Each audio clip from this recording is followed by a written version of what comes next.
Let's find out who's going to be Unique's problem. DiNG and Kazna crew, our fourth and last quarter-final for today. That's what we've got for you, all EU to wrap things up. And it's a match, let's say those words, DiNG and Kazna crew. That's happened before. We've been here before, and again, and again, and again. And for one of those teams, it's pretty much always a happy ending. Takes a while, but it always goes that way. Oh yeah, I think it was the last 4 matches on a LAN event that DiNG and Kazna met, where DiNG always ended up winning. And yeah, I think it's finally time for that to change. And the performance from DiNG that we saw so far on this tournament was not really the DiNG that we know. But yeah, Kazna was not so bad. They started off really strong, and I think Kazna has a fair chance this time.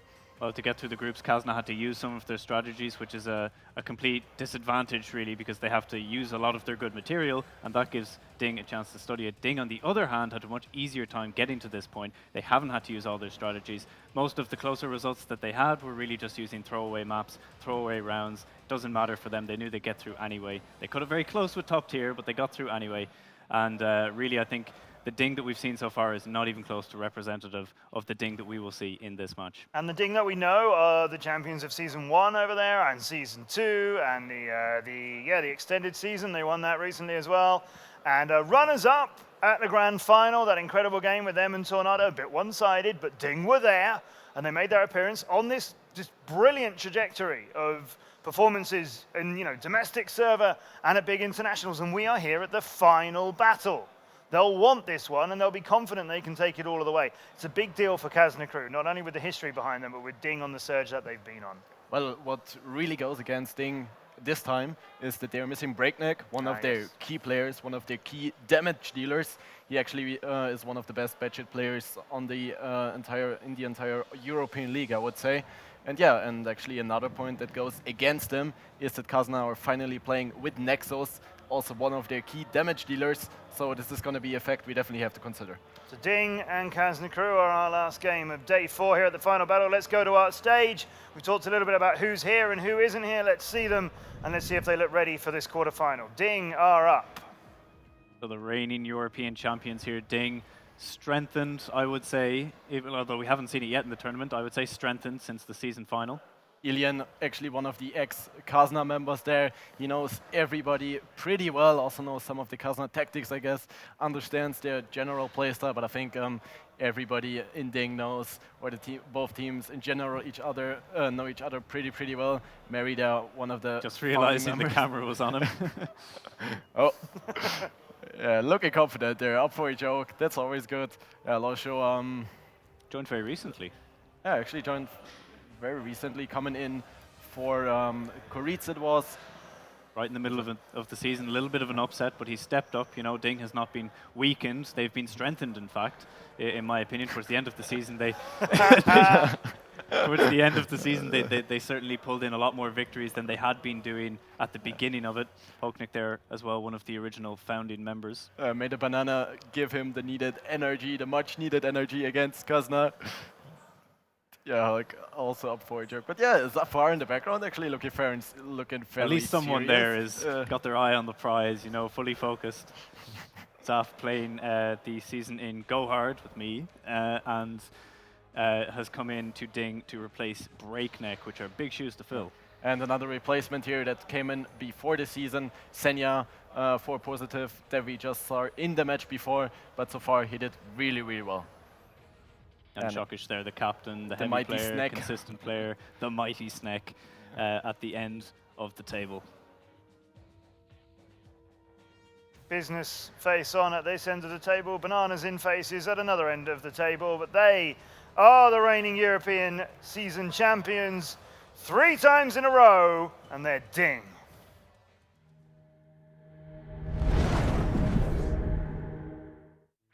DiNG, the reigning champions of the EU region.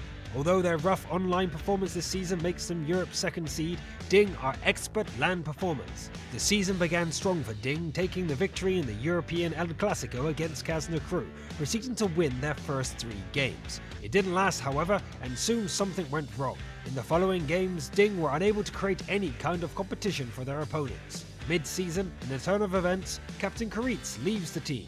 Breaknet steps up and takes command and recruits WGL veteran Lowo. After this shakeup, the team united as strong as ever, dropping only one match for the rest of the season. DiNG had to fight for survival in the playoffs, but with their new unity and strength, they won a ticket to the LAN finals in Katowice. Offline in Poland, the team confidently defended the title, once again besting their biggest rivals, the Kazna crew. DiNG came to the final battle in the status of vice champions of the world, but flew, however, without their captain Breakneck, who brought them back from the brink. Will they be able to repeat, or even surpass their previous result with Zafarchik as their third captain for the season? That's the biggest question for the fans of DiNG.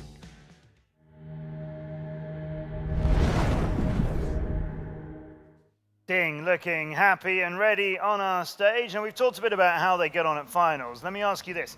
Season 1, some time ago, admittedly, 18-0 is how they went through the European Season 1. They were 13 wins and 5 losses in Season 2, 9 wins and 5 losses in the extended season. So their record online during seasons is deteriorating, and yet they turn up at the finals and they perform. What is the difference, if you can identify it, DiNG online to offline?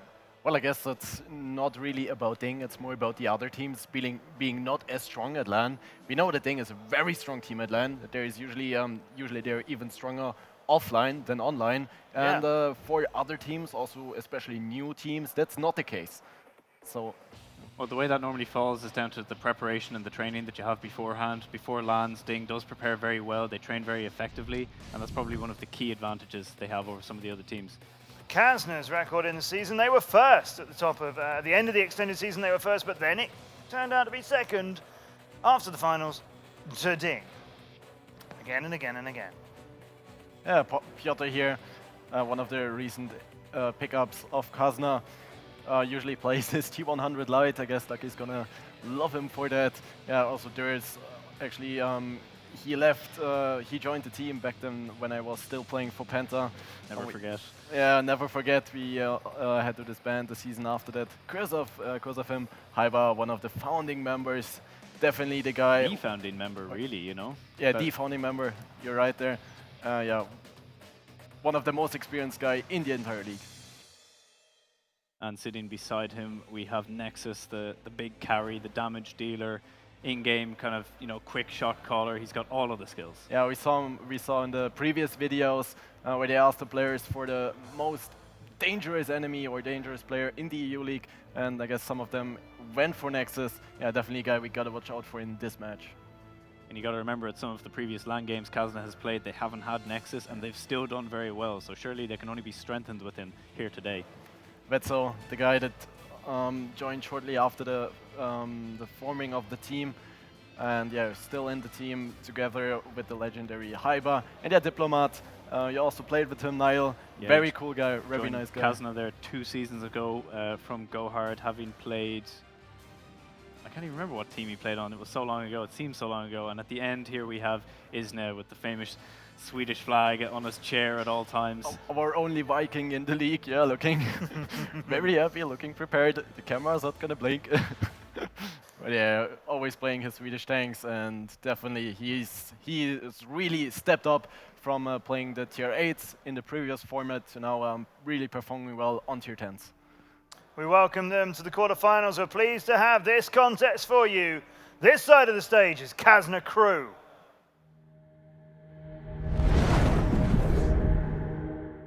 Kazna Crew, a worldwide fan favourite and the #1 seed from the EU cluster. Their start wasn't easy. Defeat in El Euro Clasico against DiNG and loss of points in fights versus Savage Squad, alternating with confident victories over Utopia and Isuba. Despite such a difficult start, Haiba's fighters rallied and subsequently went on a fantastic winning streak. Not only did Kazna Crew confidently destroy Go Hard 5-2, they got their revenge against DiNG 5-3. Victory in the main European derby inspired confidence, and this shows in their results. Only 3 drop battles in the 5 subsequent matches allowed the Kazna Crew to reach the LAN final as the top European seed, leaving the main competitors far behind. Can Kazna Crew continue this streak at the final battle, or will they succumb to their apparent curse of the eternal international quarter-finalist?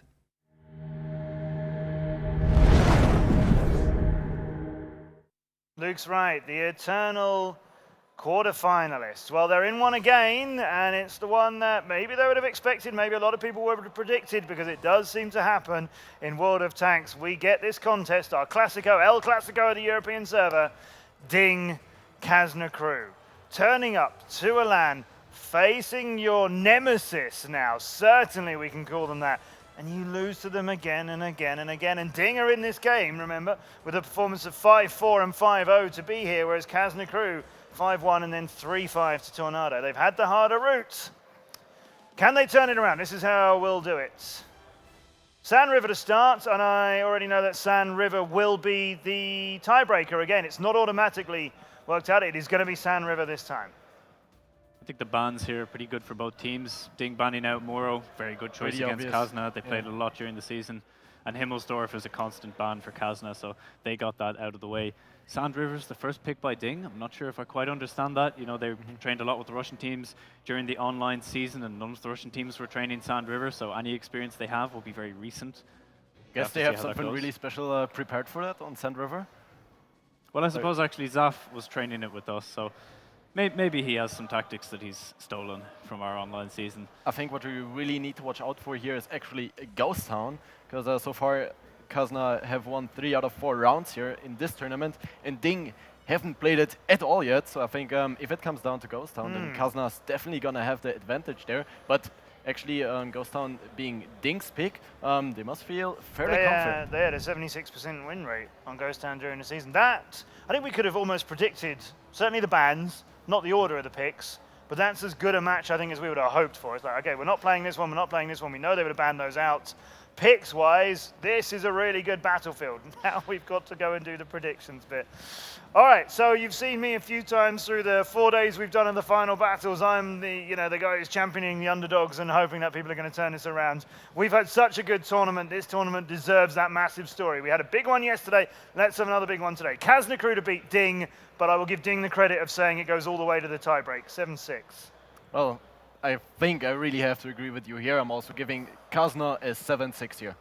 I'm going to place my faith in Zafar. He said he's been hiding stuff. I hope to finally see it. So I'm going to go for 7-5 for DiNG. Okay, that's us. But we're just merely filling in time. We're merely just, the warm-up. It's not us that knows. We play tanks a bit. What do we know, though, really, when, a crustacean named after a fruit can foretell it for us?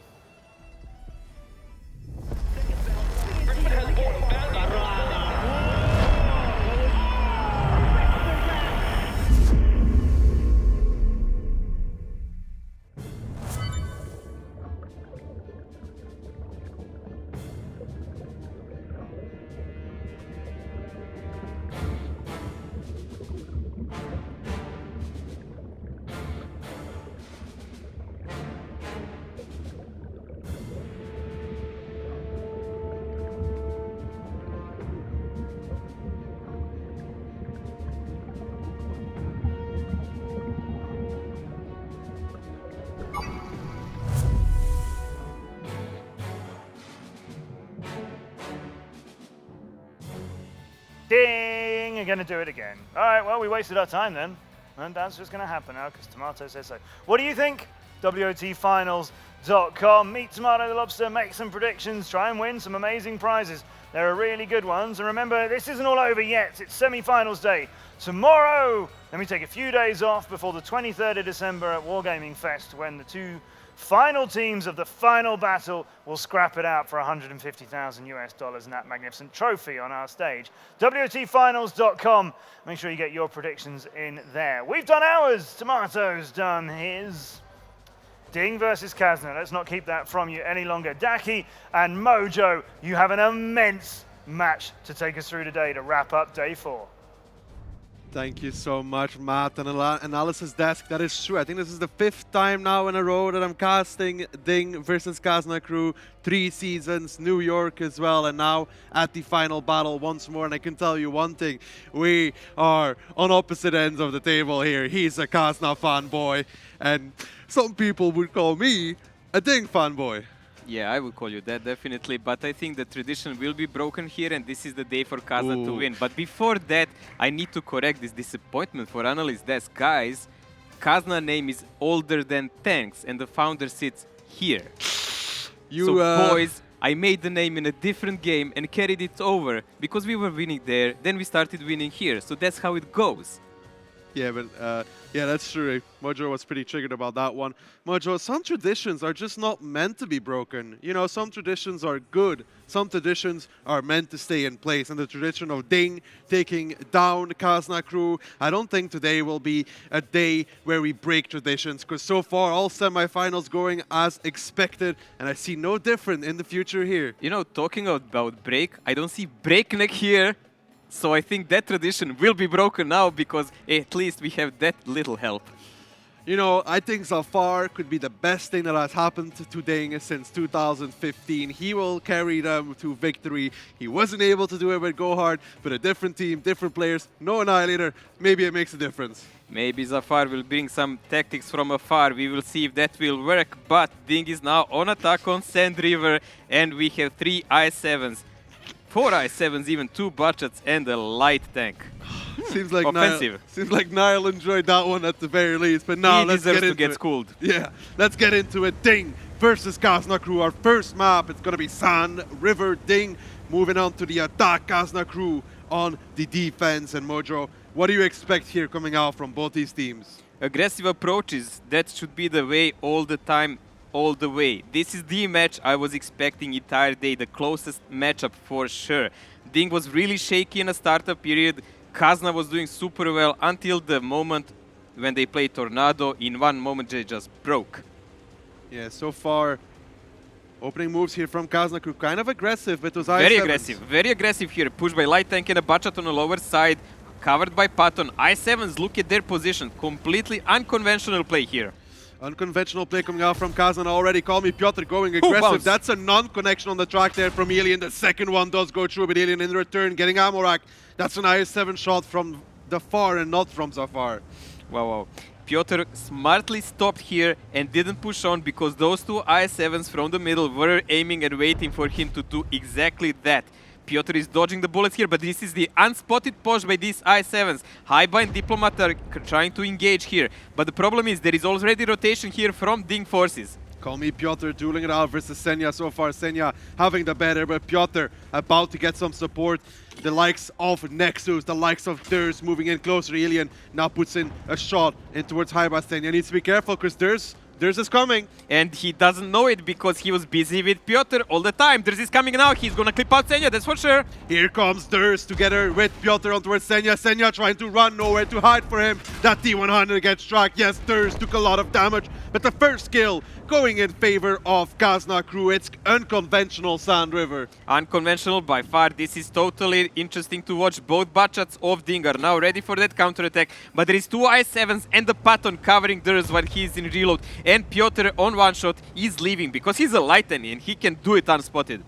The third IS-7 for the side of DiNG is joining Losto over here, and they are going to move on. They're going to push forward. They want to take down Diplomat. They want to take down Haiba. Losto here in a hold-on position. Haiba not connecting on towards him. Diplomat does, and it's a triple IS-7 push. And in the meantime, pushing in the south, it's Hulknik together with Alien. Can they find Durs? Alien picks up Piotr. Beautiful kill there. Hulknik going to trade on towards Durs. Yes, Alien goes down in return, but the IS-7 fight, it's being won so far by DiNG. Kazna crew need to hold on here. HP in favor of them though, but they're gonna lose a lot of tanks for this. DiNG has lower HP than Kazna by 1k, but this is not meaning anything at the moment. It's all about guns now. Kazna has 4, DiNG has 5. And Diplomat is also in a really bad predicament because he is surrounded by 3 enemies. Kazna though has 2 super conquerors who should even the odds on the top side of the map right now. Yeah, in the meantime, well, Diplomat is falling. They take down Meritorious in return. Diplomat with no more place to go. Nexus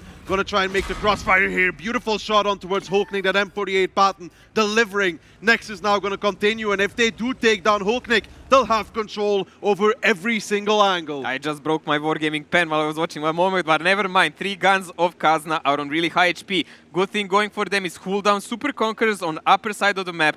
And again, a super cooldown tank. Patton on the other. Hulknik does not have the HP to actually push Nexus one-on-one, and that's a great danger for DiNG. Ooh, Vetso picks up Lostoro in his IS-7, and now Yizna from the top. Shokesh Zafar can only go forward, but it's hold down Super Conquerors against them.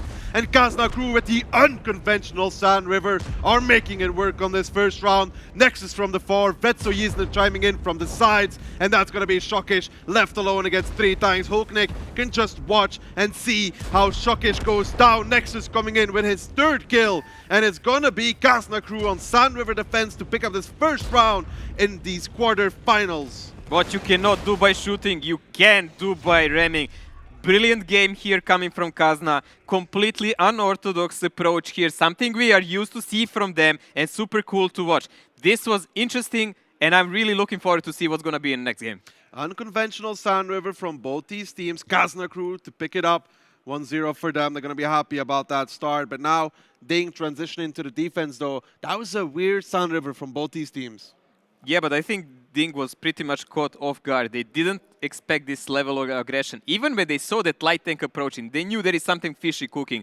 And they starting to move away the tanks immediately toward Kazna guys. But it was too little and too late because they actually didn't realize that was all a bait to allow approach of Bachan at Patton close range. So they could take out the spotter and push them completely back. Yeah, double bat pushing there against 3 tanks from DiNG. They got removed rather quickly, and then Meritorious isolated on the top half of the map. Easy work for Vetso and Yizna, the double team there, moving on towards the dunes. And IS-7s having to drive up, getting shot from multiple angles. Doesn't really work. You do not play I7 on lower position against a Super Conqueror on upper. It just doesn't work, man. Mojo, 1 round, however, does not mean anything in a series of best of 13. Of course, but it's a good appetizer. And if you compare the readiness at the moment, it does look Kazna is looking much better at the moment. This first round might be the appetizer for Kazna, but the main dish is going to be Kazna crew themselves for DiNG. Yeah, but you don't have positive also here to turn over 1 versus 3s or things like that. There's no need to turn around any round if you're always going to have 6 or 7 guns alive. They didn't have them now, right? 1 round, Mojo, toying with them, feeling them out. I know. You can try to condole yourself, but you know as well as me, this round was really impressive. I missed most of it. I'm not sure what you were talking about. I was distracted. I understand that by the loss. Yes. But Kazna now will go on their side, and they will play actually attack, although this could be considered an attack. Yeah, Senya here in that T100 really should have gone over the dune rather than trying to run away. It was his only option if he did that. If he went on towards Call Me Piotr, and he could have drawn Durs out a little bit further, played in between the houses now, got tracked, got held. Couple of seconds before he died, Senya actually realized what might be going on, and he went for that spot where the Bachat and Patton were coming from. And then, in that very moment, Durs just popped up, and that was it. He knew he was dead. Yeah, look at his Vetso and Yizna. That double team of Super Conquerors doing 7k damage almost in between them. Nexus in that path and also having a good game. Durs and only Shockish coming in there for the side of DiNG. It was a good game. Nexus really pivotal guy in Kazna lineup. He was always missed when he couldn't travel because of his obligations to some of the tournaments. But here they are in full lineup, and Isne also stepping up this season, playing tier 8s previously, becoming a monster tier 10 player, probably one of the best league players in the moment. Even guys from Kazna actually didn't expect how well he will perform this season. Yeah, surprising everybody and making it work. And see Zafar's notebook there seems kind of empty. He's hiding it really well. Hiding the secret strats, just like Rush, waiting for the next tournament. I'm hoping he's not hiding them from DiNG itself. Maybe, you know, he's keeping them for Gohart. That would, and I would appreciate that, but still. At the moment, Zafar needs to work his way with DiNG. They had only 3 weeks to play together.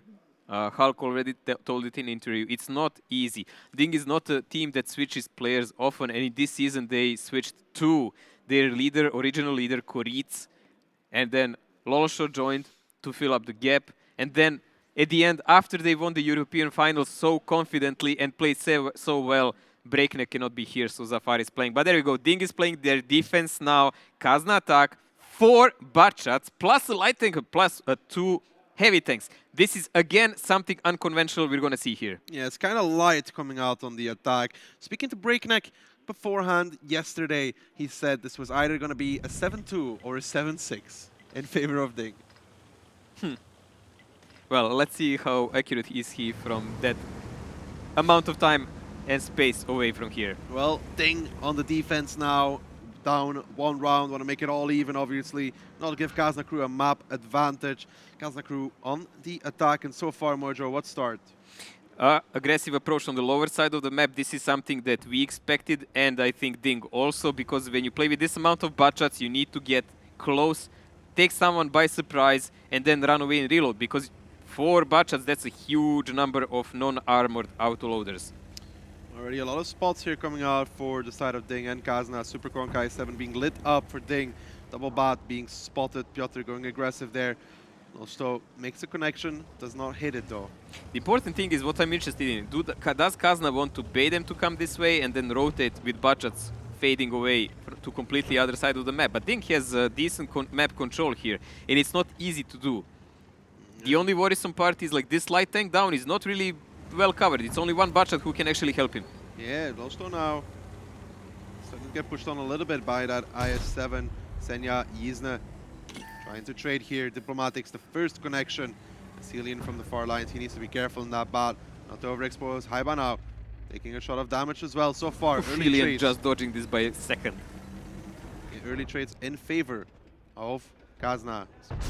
Izne is playing super brave here, pretending like he has an army of Kazna behind him, but in reality there is only one Bachat covering him. And Senya, actually also being a great light player, realized that, so he did this cheeky shot because he knows that there is no one who can actually help Izne at the moment. Ooh, Senya there going more aggressive, finding Yizna, giving him 2 for 1. That's an IS-7 shot coming out on towards Yizna.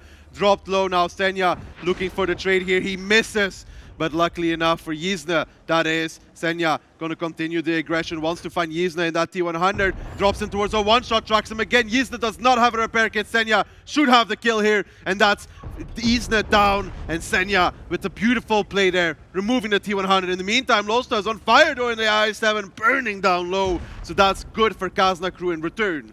If anyone was wondering why there was no support for Izne there, because Bachat was busy farming Lolsho. I'm not sure which one is better for that, because Senya now ran away on 800 HP and Lolsho is still alive on that 600. So that will definitely not help the case of Kazna, but they still have high mobility team in the form of 4 Bachats, and those 2 I7s they can use for some kind of anchoring. See here, an aggressive hold from DiNG. Zafar also on the dunes now. Senya just sitting here. He has free control with that T100.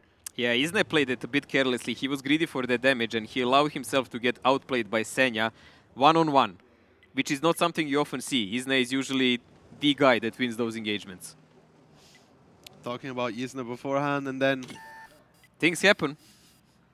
see now a rotation going on from Kazna crew to a Diplomat starting to make his way to the north. I don't think the south side right now is an avenue of attack.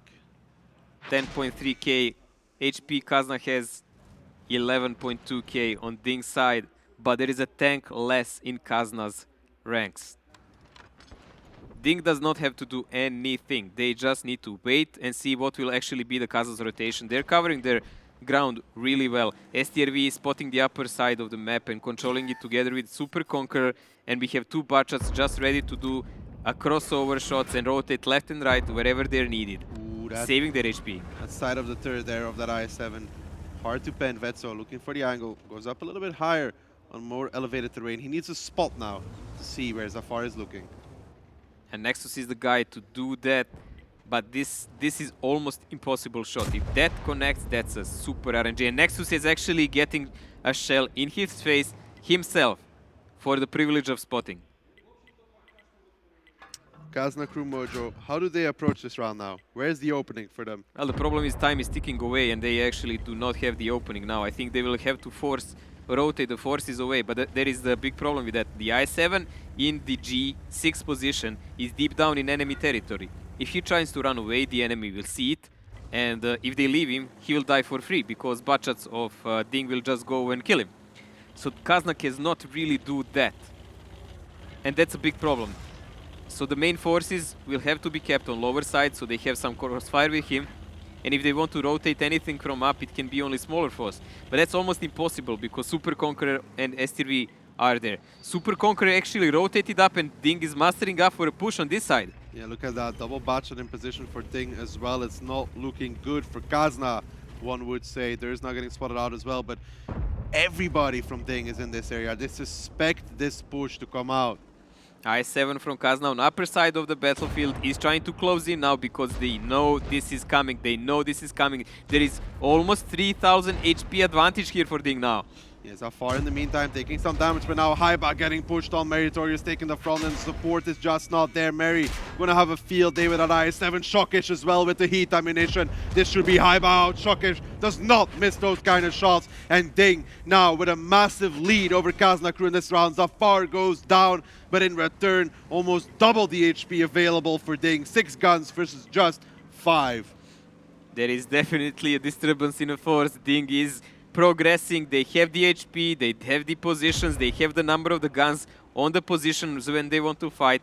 Definite advantage in every term over Kazna now. It would take the massive mistakes for them to lose this game. You can see Alien just waiting for Durst to go over, trying to find that angle. Can he get the shot? No, Durst just a little bit too low. Shockish now gonna cut off Durst though. You can see him coming from the side, Senya from the front, Alien just covering the angle. Durst trying to make the connections on towards Senya. He actually gets a nice double tap on towards him. But now Vetso is going to be in a one-on-one against Shockish with 4 shots. Shockish misses the first. So Vetso getting the better of him right there. Kazna crew is starting to make it a little bit more even.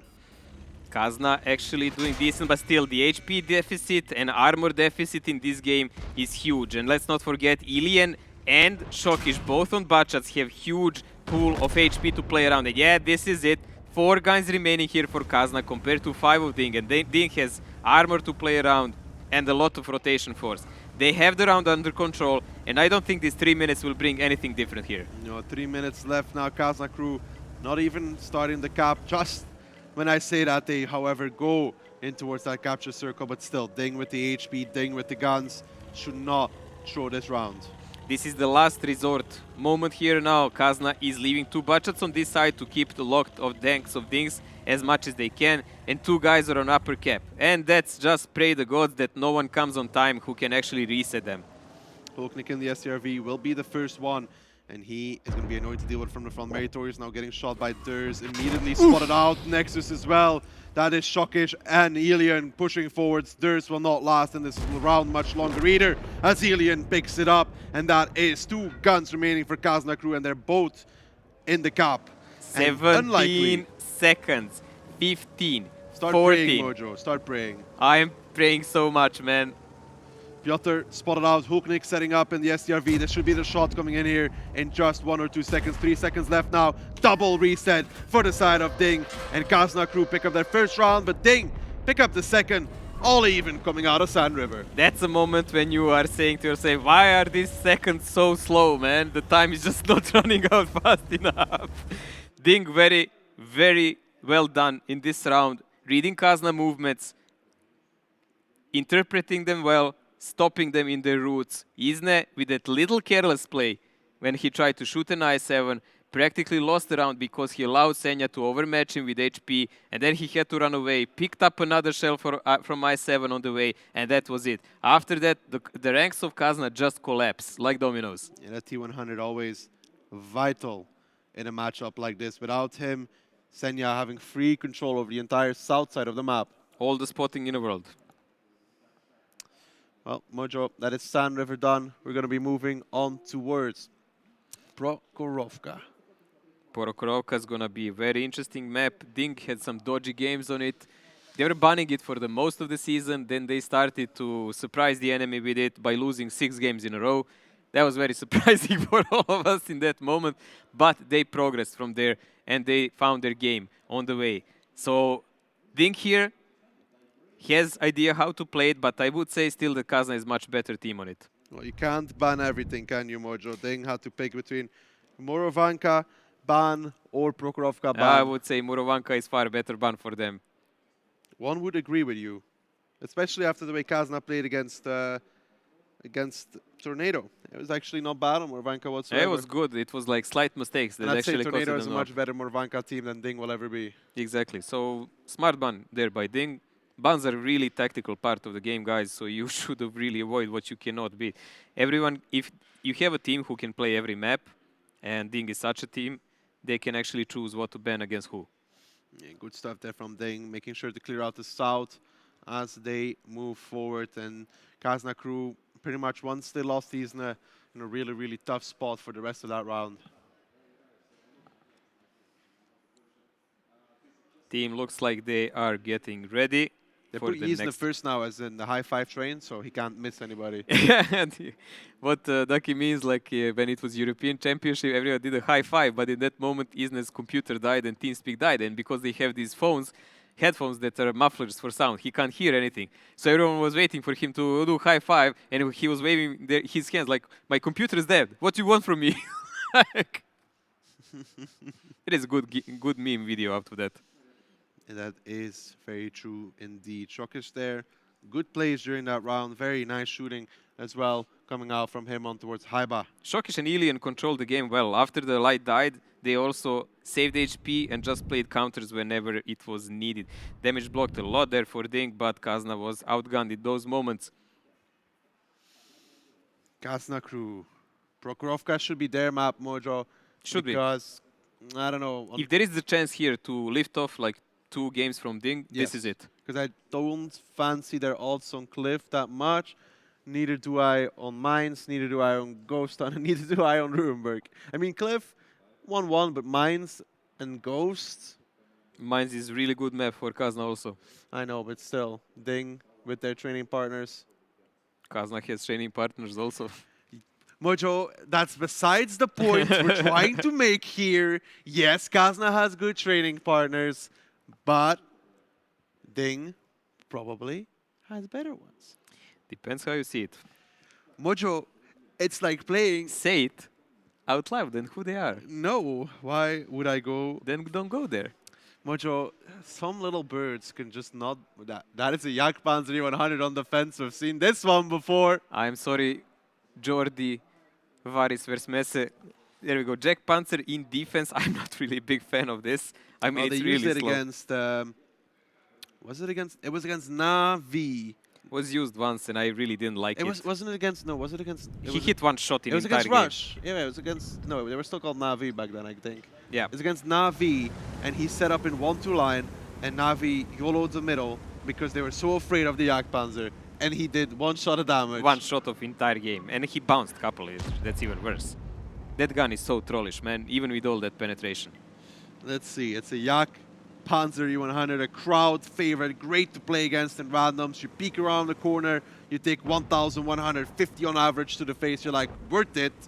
Well, there you go. Matt was asking me in a break, like, how many tanks are even used in when you play this format? Like, not more than 10. So I started counting fingers, and we went about 20. And there is one more now, Jack Panzer, first time on this I'm competition. surprised you managed to get to 20. Hey, man, I had to restart a couple of times. I guess you both used Matt's hands as well to be like, No, oh. I just restarted, you know, Yeah, and okay. then it went. I'm surprised we managed to keep track. Well, I do know to count, unlike you, mate. Whoa. Whoa, whoa. 2 + 2 is 4, minus 1, that's 3. Quick math, Mojo, quick math. Brilliant. I Thanks. stand corrected. I'm very sorry. That's what I thought. We have education in Belgium. You do? Yeah, we're now back on track. DiNG versus Kazna. DiNG obviously on the defense. Kazna on the attack. 1-1 here. Prokhorovka is not really such a favored side on this map. It depends really on how both teams decide to play. Well, this is a really dispersed defense by DiNG here, keeping a butchot on the village side, covered by 2 tanks and I7 in the middle. So any kind of strong push there could really bounce off their heads. But they're counting that since Kazan has a 263, they're mainly based in woods. So they're actually counting on it when they're playing tactics like this. And Kazna does know to push that 1-2 line and suicide in so many games we've seen so far. And we will see what will this one bring us. Some blind shooting there from Durs. Looking towards the bushes. No connections though. I always thought you have a crayon education. Hmm? I always thought you have like a crayon education. What does that even mean? That you just use crayons to do everything. Crayons. Yeah, crayons. Yeah, crayons. I love crayons. I know. Fetso getting spotted out. Ooh, that's close towards Senya. And not hitting him just yet, but close. That's Very why we close. got you edible crayons when we were casting before, so you can, you know, draw a little, I eat a casted little. once with Ryan and they all disappeared after. I wonder where they went. So Ryan stole them after. So Haiba takes the first shot of damage here. Actually got spotted in the back lines in that IS-7. Maybe some careless driving. Haiba gets tracked, gets held. Haiba. Well, Be careful here. That was careless. That was very Ryan, careless. Ryan would say side armor, best armor, you know? That's how you protect yourself in the games. That's a spotted rotation though. Exactly, so they know the Haiba is there. Super Conk and I7 are controlling the middle, but they know that there is a shift in Kazna's force toward the village side, which is not good. That might actually bring a complete change in their gameplay. But DiNG is not giving up. They're just rock solid, holding their spots. A nice shot there on towards Kazna, loses his commander. Some blind fire on the end of the rails. He actually hits Hulknik, but only knocks out his gun. Diplo lost the gunner, and that's gonna be a problem because he probably doesn't have a medic on that Double I7. repair kit. All I7s now running double repair kits and rations. So, It's a problem. well, Russian accuracy, Mojo. You aim, well, auto aim. You pray, you shoot. Sometimes you even just forget the praying. Yeah, and just shoot. just shoot, I would say.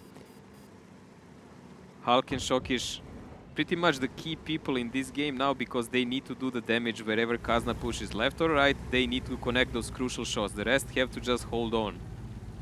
Just worried for Kazna because of Haiba getting spotted. That gives DiNG a good idea of what's about to head their way, to be honest. And Haiba did climb the hill on the zero line, but DiNG is just not bulging. They don't know that Kazna can rotate left and right. Nexus is also going up there now. So it's gonna be probably a push down the hill with IS-7, trying to soak up the damage so Bachat can follow, while 263 is aiming from the hill to knock out anyone who is spotted. I don't know how I favor the odds here for Kazna crew. I'm not sure. It's gonna be a lot about shooting. If DiNG connects all their shells, they will win the game. But if Kazna managed to overmatch them here, the Jack Panzer will be the one in a problem because he's far away. Unless he hits the IS-7 in the front turret. If he hits someone there, that's perfect. But if he does, oh, look at this massive damage on Zafar in form of 3 HP with HG shell. I don't know what hit him. I think Meritorious Suspend is 4-0 on the Heat. Highest in the game, if I'm not wrong. And there you go, the return in form of 45 coming on Diplomat. Slowly but surely, Mojo. Yeah, it's only 5 minutes left. If they keep this kind of exchange, they will lose about 1% of HP.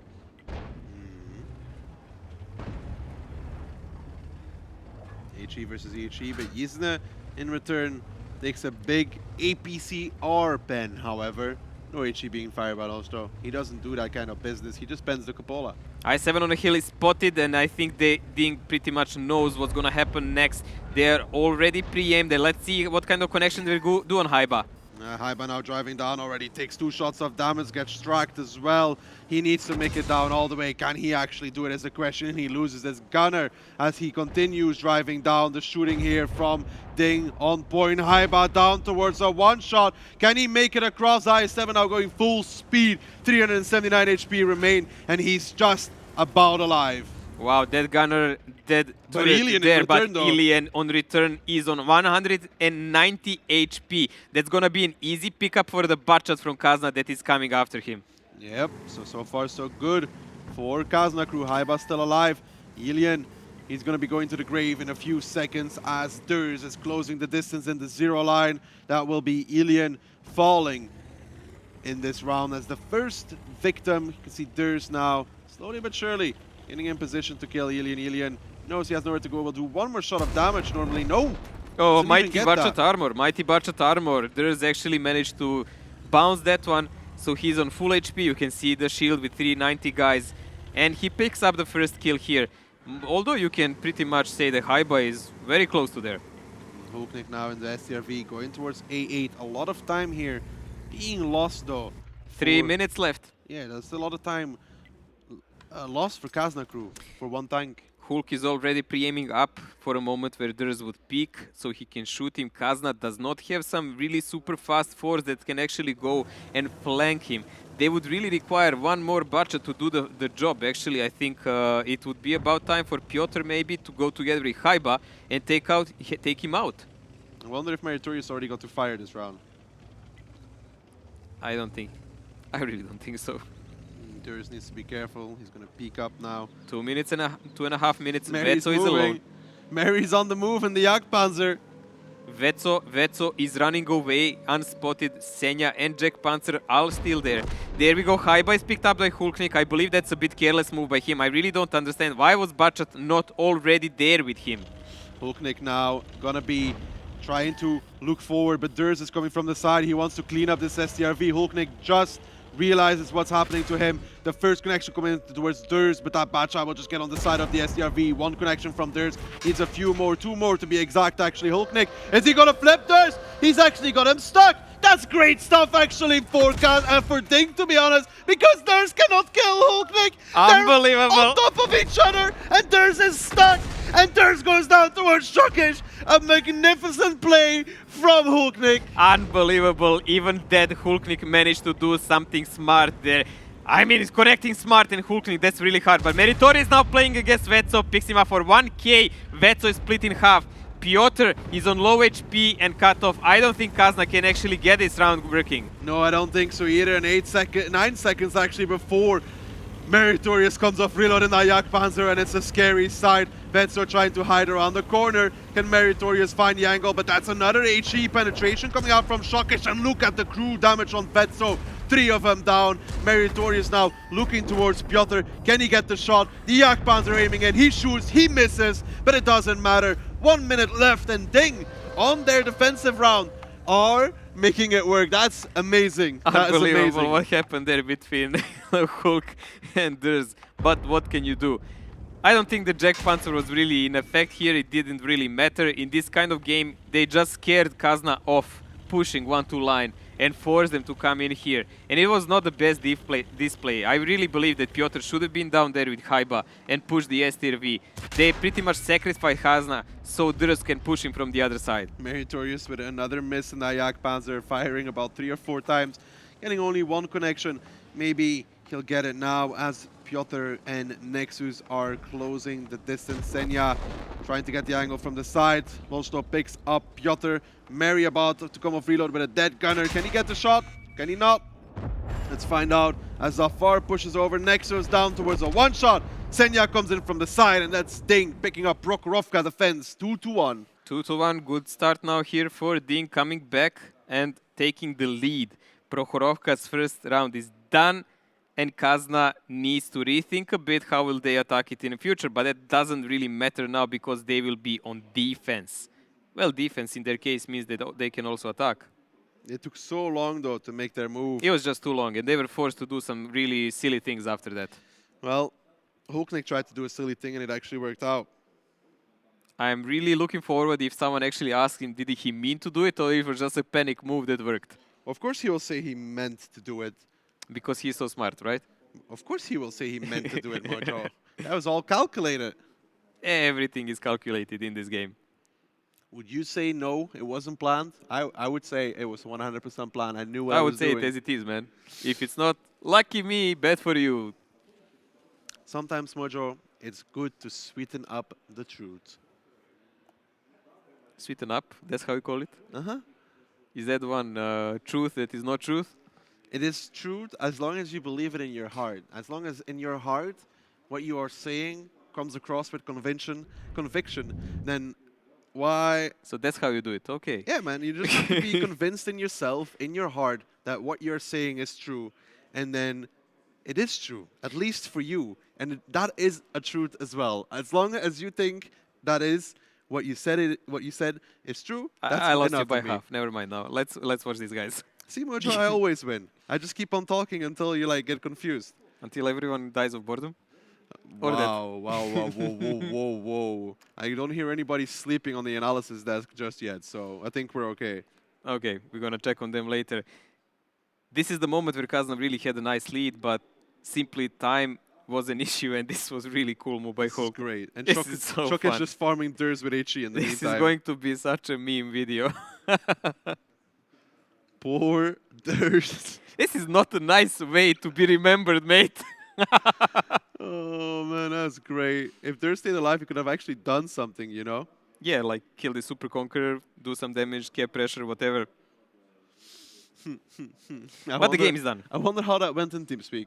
Uh, Jolio. uh, Guys, I'm stuck. it's going to be a slow match, though, between these two. You've seen it time and time again. Well, we know that. They played the long games, usually ended up in a tiebreaker or 7-5s. I think the shortest one was on this EU finals, that was 7-4. Everything else was always some kind of tiebreaker. Yeah. Lolsho doing 4.2k damage and playing the tank on the middle, that was really good damage, followed by Nexus. Lolsho again, top 2 kills. Well played. Good stuff from DiNG. Now, Jagdpanzer, worth it. Scare factor plus 20. DiNG uses Jagdpanzer. Kazna crew is confused. It is super effective. Yeah, we shall not push the woods because he can do 1k damage. Man, they already don't want to push 1-2 line, and then Anyways. they see Jagdpanzer. Yeah, that's a double. The only thing that DiNG could have made it worse if they like drove the Jagdpanzer to A0. It's like, Yeah, but they what's know up, that mates? Kazna likes to line up those I7s and then push with a couple of tanks behind. So what's the best thing Imagine- to stop it? Like Jack Panzer shooting for 1k point blank. Imagine if like Mary drove up to A0 just for the memes. Wow. That would be hilarious. Would he even make it before the time everyone else died? It would take if him quite a If while. he did it in the beginning, I don't think he'd ever be spotted. Probably not. With the speed of rotation of Kazna in this game, he would probably make it to another map. Well, now the second round of Prokhorovka. It's 2-1 in favor of DiNG right now, who are attacking Kazna crew on the defense. And again, doesn't look like we're going to get that middle engagement. Aggressive approach by Senya to spot them off in the middle, followed by 2 I7s and his guard dogs. The rest of the guys are spread out to control the forest. And one guy to have a crossfire from the other side. Kazna, on the other hand, side mainly focused around defending the forest. Yeah, Kazna crew having a lot of tanks in 1-2. Again, no T100s for both these teams. This is something we've seen teams do. Ooh, They it's are the actually one-to-line push. aggressively pushing the forest. Oh no, we've seen this happen before. didn't really crew, work out. the famous 1-2 line push. Haiba with a double bat and an STRV. There's 3 tanks waiting here for DiNG, Mojo. This is a problem because those 2 tanks waiting are Super Conquerors and there is a Bachat in the back. If this STRV is not in a draw range to do significant damage, this will be automatic loss for Kazna. But if they approach with these Clippers and they manage to do damage, that's gonna be brilliant. But Nexus is already on 1 shot. Nexus down towards a 1-shot. They need to clip out. Now it's actually going okay for the side of Kazna crew, but now Durs, he needs to clip out. Elian shielding Loso like a champion. They lose Durs. Diplomat pushing over in the middle on towards the far. Shokic sniping from the distance, picks him up, and 4 tanks remain for Kazna crew. And a 1-2 line push from Kazna crew. We know how it goes, and it's not going to go any different this time around. I really don't like it because you can see that DiNG was expecting possibility of this. Kazna did it multiple times, and it just looks like a recycle went bad. This was done before, it was seen before, and you should not play it now. Kazna crew push 1-2 line one more time, and it doesn't work out. One more time. We'll add that to the tally, make it about 20. To be honest, as now Vetso and Yizne, the last 2 standing. Kazna crew, why oh why do you take 1-2 line on Prokhorovka? Is such a great idea. Well, talking about the 2-0 on Prokhorovka, yes, it definitely happened, mean, we but had it's it not right. gonna be for Kazna. We had it right one way or another. One way or another, but the wrong way for me. What can you do? Live and learn, guys, live and learn. Maybe after a couple of years you will learn that 1-2 line is not the best idea always. Well, Yizne, 4 tanks against him. If he kills all of them, I'll shave my head, but it's not gonna happen. That's very unlikely. You and Ryan are very generous on betting when everything is like done. I swear to God, 99.99%. Shokic is firing more HE in these games than anything else. Hey, no, HE always does damage. This time he didn't pen though. I think he penned him for 618 to begin with. Wow. Look, is that, can he? Yeah, I think he should be able to. That is DiNG now making it 3-1 Mojo, going out of Prokhorovka, moving on to Cliff. Kazna crew, they need to recover. They need to recover. We've seen how Kazna can play Cliff, sometimes super risky, but I'm not really sure it will work out against DiNG. This is not the way they were supposed to play this tournament. Aggressive plays are cool, yes, but this was not really well thought. Both games on Prokhorovka are lacking. They're just lacking in idea behind it. What do they need to change up for Cliff? You cannot even say they can play more careful now because it's already too late for that. They actually need to take on some of these maps, both maps. Cliff, Mines, Ghost Town, they're all possibilities for that to happen. But they need to stay in a game, so that means if they lose entire map somewhere, I really think they need Cliff though here, because Ghost Town winning that 2-0, very hard against Mines DiNG. winning that 2-0, That's possible. but still super hard compared Super to Cliff. hard. I think Cliff is their opportunity here to bring it back. For Star, they need to pick up this round. This is defensive round on Cliff. There you go. This is this flanking maneuver. It just couldn't work out. There was too much of guns of DiNG there. Super Conqueror in the back had occasional shots, but they already did so much damage to these budgets while they were approaching because they were prime target. Also, Haiba took so much. They actually managed to win all part of the front separately. Everywhere. It's not like DiNG changed up their Prokhorovka. I mean, they put one more Batcha there, I think. That's all they changed. That's actually quite crucial change. True. Because that budget was all the difference between victory and defeat. Two Super Conquerors would not hold this out, but that budget was crucial in clipping out them from the Yeah, side. but then again, gotta wonder, like, if that Batchat's on the other side of the map, don't they just lose the heavy tanks? Or would they? Because if they win this side, they would be able to snipe Shokish also and other guys. It would be a really good trade for them that would probably eventually result in a victory. But like this, they lost these three guys pretty much for nothing, and the other side was also super pressured because Shokish from distance was doing damage constantly. Shokish, the redliner. Classic. That's a little bit of a throwaway round here for Kazna crew. 96% hits for DiNG, more shots than Kazna.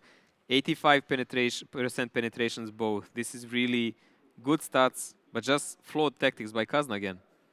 It's weird to, like, you see how DiNG plays in the last It rounds. looks like it just looks like they're reading Kazna really well on these LAN tournaments. thing is, DiNG, like, yeah, they put one more Batcha there, I guess, realizing that there is potential for maybe a 1-2 line push, but then again, so weird from Kazna.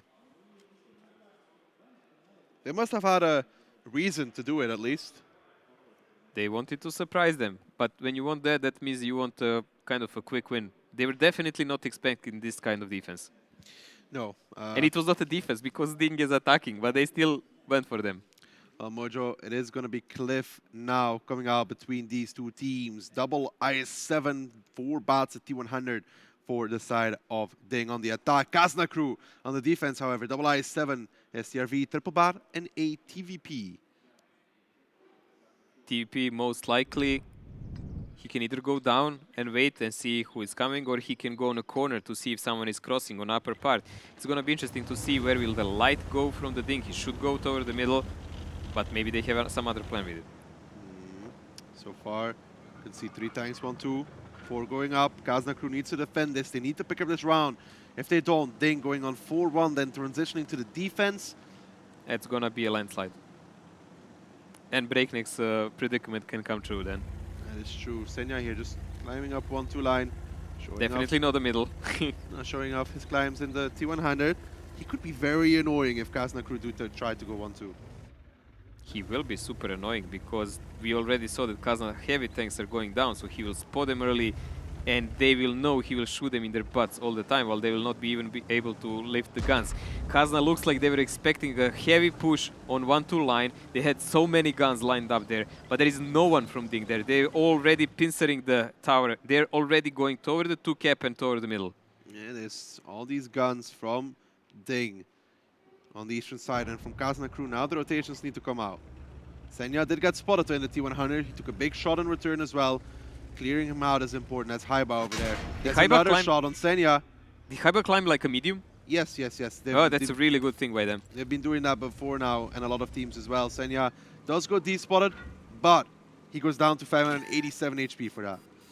That's a really, really careless thing, but there is an overmatch coming in on the middle, and there is a big push by DiNG, and let's see how it goes. Here comes DiNG, though, realizing the potential. Lostov pushing straight over, Lostov dropping low. They want to get Kami Piotr out of this game, but before that, he takes one with him to the grave alien now. Not very much better, down towards a one-shot himself. Never mind that, he's down and out, and the crossfire set up for Kazna crew. It was in position, and it's making short work of the guns of DiNG. Haiba is the only one taking significant damage, also Diplomat now, but more importantly, their mediums, Vetso and Enders, are on 100% of HP, so are Nexus and Isne for long range support. That means that Kazna can effectively now out-rotate DiNG and do whatever they want on the map. Yeah, Yizna in the meantime still farming here on towards Hulknik. Hulknik has really nowhere to go. Shokic still on reload. Yizna trying to find the angle.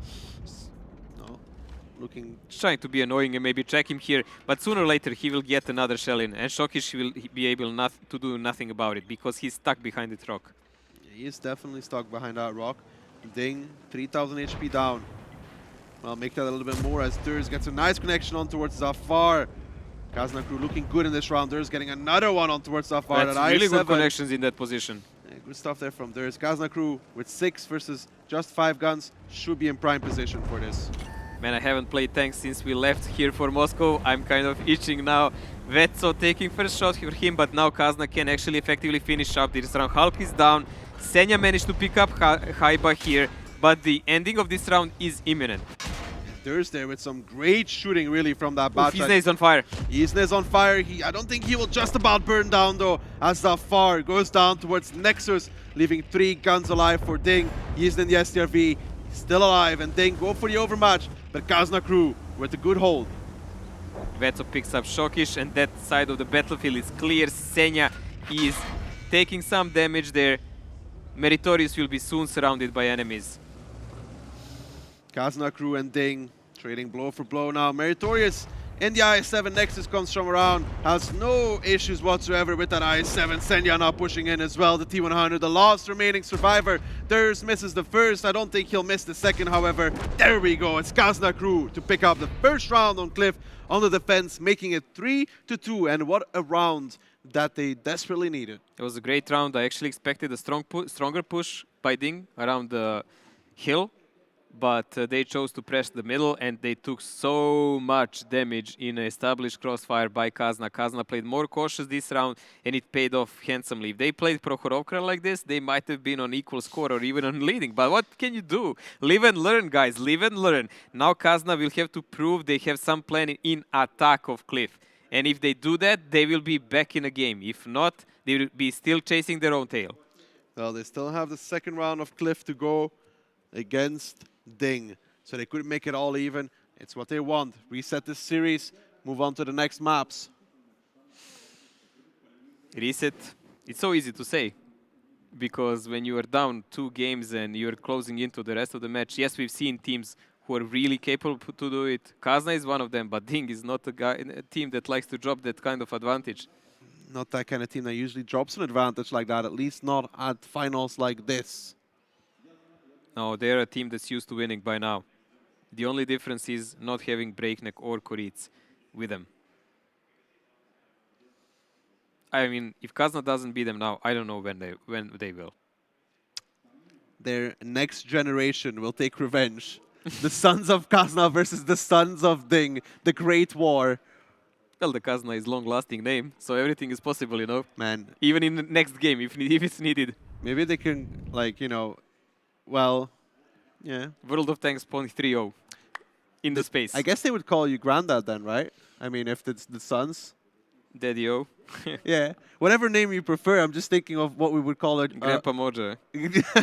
That sounds so bad. We need It's like from Simpsons, man. we need a little bit more of you know, an easy name. You know, something that doesn't sound so old. I don't know, man. You're just the one making it all. For me, it's fine. I'll be too old by then as well. Let's not think about that. Let's not think about it. One day at a time. Kazna crew now need to attack. Yes, that's true. And I wonder how DiNG's going to play. We haven't really seen anything like hyper aggressive from them yet. I mean, here they did, but that was only because they were kind of forced into this reaction. With Senya being stuck over there, Haiba taking 1-2 line control, they had to make a play. No, DiNG didn't do anything aggressive, but Kazna has that aggressive play style that they use throughout the season, and it served them well. In this game, 4 top guys with some kills from Kazna. Nexus picking up 4 kills with that TVP. Well, it's kind of a, you know, leech kind of vehicle that can really easily master the damage, but in good hands from Nexus, lethal. Any tank in the hands of Nexus is lethal. I think you could put him in a Lich Tractor and he'd still be lethal. Probably. Chipping away slowly. Never to be spotted. Wait, guys, I need to do my damage. It sounds like Shockish, but it does look like these teams are about to get ready to get this next game underway. Lineups, Mojo, we can already spy on them. It's 5 bots, an IO7 and a TVP for DiNG. It's 4 bots, a TVP, a Borsig, and a Super Conqueror for Kazna. A Borsig? The lights. Ah, Rheinmetall. Well, right, yeah, Rheinmetall Borsig. I like to call it Borsig because like I get Rheinmetall- confused because I always get Borsig is for me the tier 8 TD. Yeah. I get what you mean, Mojo. I understand. Thank you very much. It took me like a few seconds to figure it out, but here we go. DiNG versus Kazna Crew. 3-2 in favor of DiNG still. Kazna Crew looking to make it all even on the attack. Standard opening for DiNG. Senya and Shokish gonna boost up on the 3 line, and we will have TVP covering the lower side. Really mobile setup by DiNG here, having only 1 I7 compared to what Kazna brought. Kazna was like Guns of Navarone kind of defense. Yizna going straight up. Does get spotted out. Will he take any damage for this? It doesn't look like it. Never mind, I didn't see check anything. shot. Ooh, that could have been a lot more even. And Lolsto has died! What? What? Lolsto has died! What just happened? Where did he... What? Did he flip over or something? Where is Lolsto? Where is his I wreckage? want to see that. He... What? What? I have no explanation for this. I'm confused. How did this happen? Okay, listen. Did he fall down or wait, something? Wait. Lolsto's usual position on cliff is D5 on top of the hill. Yeah, he fell down. So I guess he dropped off. He fell down.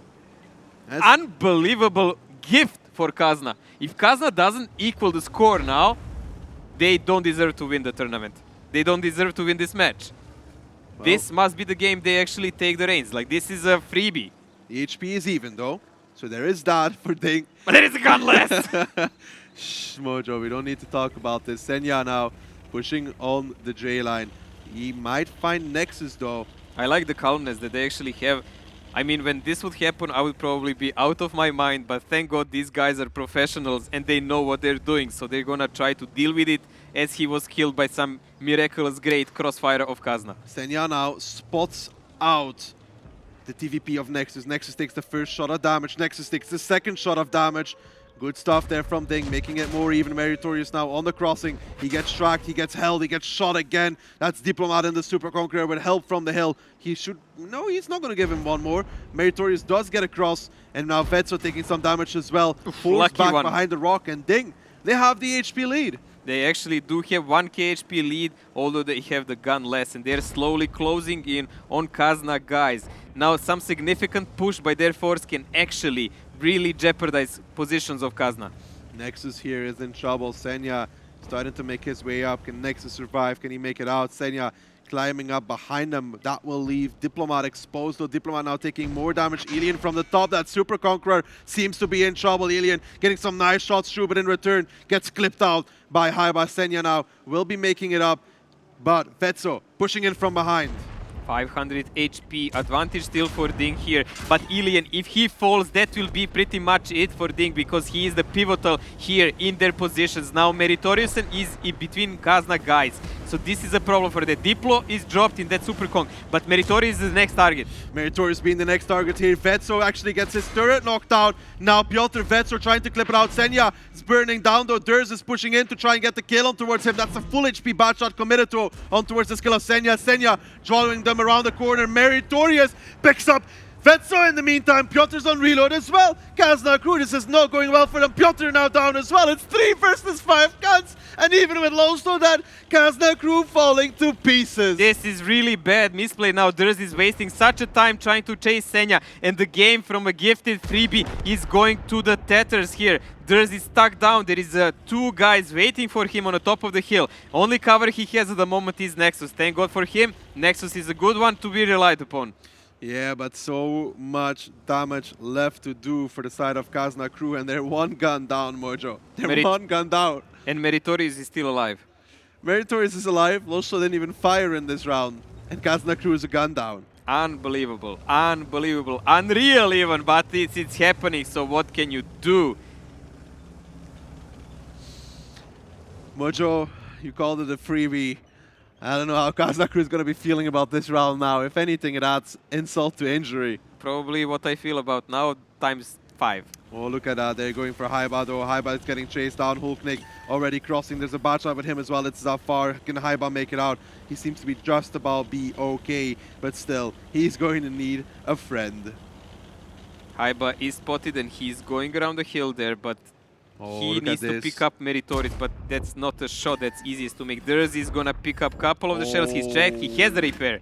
Durs, though, getting clipped out by Shokesh. He takes 2 for that. Shokesh going to be happy about that one. And it's just not getting any better whatsoever for Kazna. They are now surrounded. Haiba is running into Zafar in a full HP batch shot. Zafar can go make this trade if he wants to. They don't know where Nexus is, though, so Zafar a little bit afraid of making this commitment, but still, with Hulknik from the top, once he figures out that Nexus is not there, Zafar will surely try to close out this kill. 2000 HP here for Kazna. Nexus is closing in and Zafar is chasing. So let's see, will this be the trade they want to see or what's gonna happen?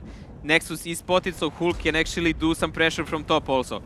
Hulknik now with 3 shots, so looking towards Nexus. Can he get the first? Yes, he can. That's a track shot as well. Beautiful. Nexus just about makes it behind the rock, though. Haiba now has to win the trade against Zafar. He has no other option anymore as the guns from DiNG are starting to close. Haiba Durs now, they're going to pick a direction and go. They're going to find Meritorious, though, in the IS-7. The first connection's not there for Haiba. Meritorious needs to go down here. Meri fires, does not hit his shot in return. If they can pick this up clean, maybe, but doesn't look like it. Shokesh now reloaded as well, puts 2 in towards Haiba. Meri still safe. Meri removes Haiba, and Kazna crew with 1 gun advantage on Cliff can still not bring DiNG to defeat.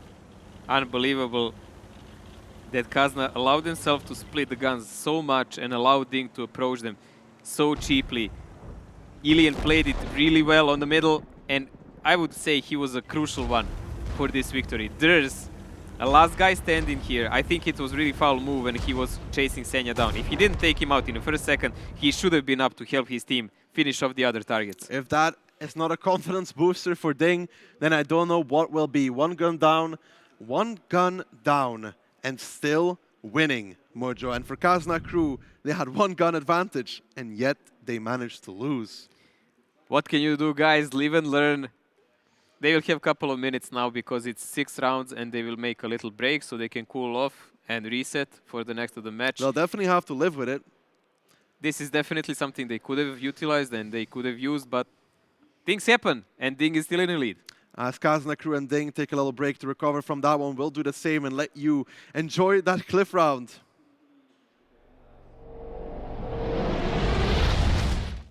Hi everyone, I'm here with Anna, the head of the team support. How are you doing today? It's much better than yesterday, actually.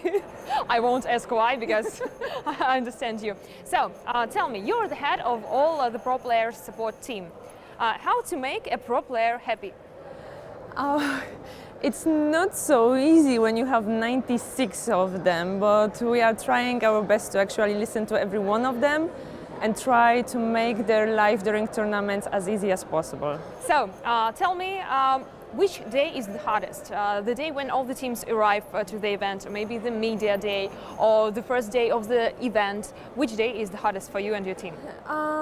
It depends on the tournament, on the event itself. Like this time, it was, I think, the first arrival days. We have December, Russia, so all the delays, all the cancelled flights. I think that was the most challenging. And of course, the first day of the event, as well, as everyone is still trying to learn their way around the tournament itself and the schedule. So those 2 days are the hardest ones. I think everyone always curious which player from all of those who are here now has the biggest ego. Who is it? I think every player will tell you differently, but for me personally, it will be Strike from Russia. Sorry. Why? Can you tell us some stories about that? It's just General, you know, the way when I see him walking around the corridor to play the game. But everyone knows that he's a great guy. Yes, of course, he is a very great guy. Tell me some funny stories about the pro players. Do you have some? So funny stories, of course, like every event has some funny situation. Either is it standing in the queue to enter the venue or during actually live interview. the change of the nickname, you know, they were talking with one player and thanked someone totally different, you know, so their faces during that time is actually really hilarious. So, which team is your favorite? Which do you support here? Favorite? I love all three teams from Europe since I'm coming from European office. So, Oops, DiNG and Kazna. But honestly, the same sweet spot in my heart has Kazna boys. Oh, Kazna. Sorry, oops. Okay, thank you very much for this interview, and I wish good luck to you and to all your team. Thank you so much.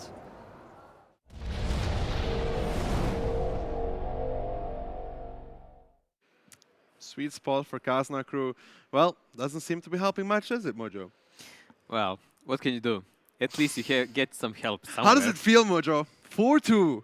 4-2 seems like it's going to be right once more. You know, things happen. Well, Mojo, one time, sure. 2 times in a row, I can live with that. 3 times in a row now, we're starting to see a pattern here. 4 times, now that's just pushing it, but the 5th time in a row, man, that would be legendary.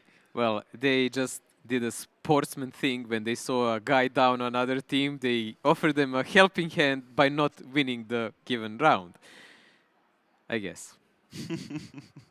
Mojo, describe us your emotional state right now. Bleep. Oh, this is great. I'm enjoying this. I know, you're so mean. I can't wait to hear what the analysis desk has to say either, you know. I'm very disappointed in a few of them on there, but, you know, the facts will show us differently, Mojo. 3 rounds to go, and then 7-2 all around the entire day. Wouldn't it be beautiful? It's not gonna be 7-2. Grow over it. Well, it's 4-2 right now. And Kazna's gonna come back. Had 1 gun advantage and still didn't win. Well, let's gonna see what's gonna happen now, because they will be on mines on attack. If they manage to pick up this round, there is a chance for Kazna to And what if equal they it. don't? If they don't, it's gonna be a problem. It's Mines attack, Mojo. The chances of Kazna crew... Hey, we've seen plenty of mines attacks actually work on this tournament. You mean like the Kazna crew one where they drove down the middle with IS-7s? We are not gonna talk about that one. I think we definitely do need to talk about that one. That one. Or you mean... That one would completely work if they were under the hill and not trenched up everywhere in the base in a the crossfire. Kazna crew defense with double T100? We're not going to talk about that one also. But that's Tornado. That's Tornado. This is not Tornado they're playing at this moment. Mojo, the evidence here is just not looking good for you, is it? Luckily, we are not on court. No, because you've already been convicted in my mind. Luckily, you're not the judge. No, I'm judge, jury, and executioner right now. No, judge, jury, and executioners at the moment are the DiNG boys, and they're having no mercy. They are trying to put Kazna on life sentence here. Oh my god. What happened there? He tried to drive up. He tried to drive up. He got stuck on the rock, and he tried to drop over, and he dropped a little bit. Unbelievable amount of focus from the DiNG guys who just took it as, okay, you're dead.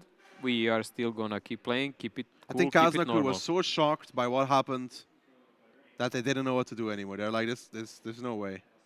What a shot here. I'm surprised he didn't die for that drop. That was me, I'd be dead. I know. Maybe because my tank's a little bit more weight down than Hulk. I think your tanks were always well balanced. What's the problem there? That's why when you get stuck on a rock in the middle, you usually can't move away anymore. True. I saw you rotate a couple of times like that. I have no idea what you're talking about. Internet never forgets, my friend. Ooh, this shot here, though, Piotr, that's not a good shot. The I-7 on a little bit of a slope, so shooting towards the track, it just means that it goes not into the armor, just goes straight into the track. Unbelievable how much Mary actually survived there. Costed them pretty much health of 2 full butt shots and surviving on 100 HP. Even Haiba missed him a couple of times here, and he managed to survive and pick him up at the end. Surprised to not see Losho in the top 5 here. I wonder why. Nexus, top damage dealer in the game, but it didn't really matter. Mojo Mines attack. Kazna crew have to pick it up. They really need to. Like, there is, of course, chances to come back a little back later in the game, but they are going down. As the time progresses, this is not looking well for the boys of Kazna. The dreams should not be the memes. They should just win it once and for all, guys. Last tournament in the year. The feeling when even Mojo is not as convinced anymore in his belief for Kazna crew. There's some doubts, there's some broken hearts in that voice There is of darkness yours. in my heart. I hope to see some light soon. Mojo, it's quite late in the evening here. I think darkness will take you. Hopefully not. Well, let's find out though. Kazna crew now switching to mines. Vetsu even put his hoodie on to face the cold night, Mojo. To focus better, maybe. Yeah, sure. Like watching left and right less. He's like, straightforward. Nuki better. managed to win playing like this. Maybe it will work for us. Who knows? Who knows? Maybe it will. Maybe he will have reflexes better than Nuki. At least he was training boxing before. Who, Vetsu? Yeah. Huh. Interesting. These little details, Mojo, that you know about the Kazna crew players. So adorable. Cute, eh? Very, very cute. Like I know them for years. Wah, wah, wah. Well, not all of them. Not all of them, of course. Well, it looks like the teams... I did play with Durza and Isne also, just in different team. Yeah, I know. I know. Now, Mines coming out. T100 for DiNG. Type 5 for Kazna. A GC for Kazna. Artillery makes his entrance on the final battle. And it's going to be in the quarterfinals. It's going to be played by Yisne, the GC. How does DiNG react to this? 2 lights for DiNG in their defense. We've seen how that can be played on a couple of times. GC played by Isne. They used it a couple of times during the season. I was talking also to Matt today, and we're saying, why is no one picking up Arty? And I was like, it was too risky, it doesn't pay off. But maybe if someone tries to figure out a way, it can pay off handsomely. It's huge risk, but with potential gain. Well, look at this though, double T100 going for the hill, but also a double bat. Can they block the bat shots from Kazna crew? It doesn't look like it though. Nexus, Enders, Senya, Zafar, they're going to be forced to drop off, I think, because otherwise Senya is going to go down before anything even happens here. Nexus and Enders are chasing them. TVPs rotating around the hill. There will be a full push by DiNG forces, I believe, very soon, because they do not want to let that Super Conqueror shoot them.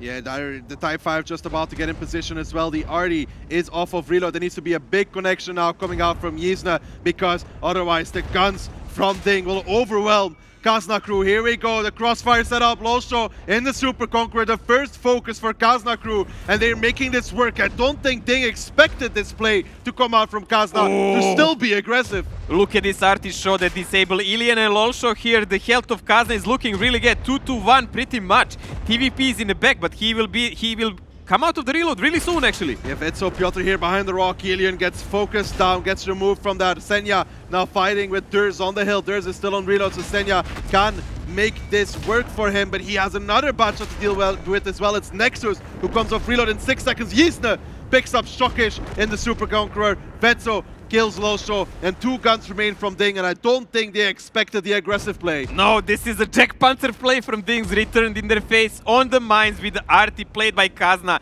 Senya dropping off the hill and dying again like Losho in a last round. Hulknik is the last guy surviving. So Kazna did pick up this super critical round for them to stay in the game, and they will shift on defense in next one. Kazna crew picking up Mines attack, like you said, very important as Piotr finishes it off, and I think Yisne got to fire only twice in that round, but it was all they needed. It was a scare factor. Mary played the Jack Panther of Prokhorovka. Yisne, who was always a vicious Arty player, played it now and completely surprised DiNG here, took them off guard, and they paid so much for it. A double T100 as well. Zafar, I think, making a mistake there not to do as Senya did. Senya actually dropped off of the hill, then came back around. Zafar got killed for free. Maybe if he didn't, maybe it could be story. different. It was price of inexperience. Zafar could never be compared to likes of Senya in playing light tanks. No, that much is true, but somebody needs to fill the role of breakneck. That is really hard to do, actually, by any server. Manis. Well, Mojo, you got what you wanted. They've won their attack. It was super risky what they did. It was super risky. High risk, high reward, Mojo. Exactly. That's that how was the the time cookie for crumbles. it. That was needed. Now DiNG will be on attack. Kazna on defense. Things can change easily. I honestly hope that Kazna will not go for some middle engagement. Well, this is the replay of the round here. Shock is being clipped out by Nexus, who came off of reload. And Arty Beautiful double stuff. shot on the other heavy tanks on the middle. You can see the damaged modules and the stunned crew. I don't think Kazna did like more than 1k damage though. Probably not, but again, we say scare factor. Yeah, just think like that's just pure scare, forcing DiNG to push. That was it. This here, It looks to me like honestly Kazna even expected they that really something like messed this up is this block possible. here. They Yeah. really messed it up. If they manage to stop them and take out at least one budget on the start of the game, this would be a game to be played and possibly won by DiNG. But like this, If they managed to block one bat shot in, then he would have died for free. Now, that's some miscoordination though between the two T100 players. We've seen this before actually. It was Kazna crew themselves that didn't manage to do it, but they were against AMX 13105s. yes, is Mary's confused face. What happened? What just happened here? Also just happy to play around.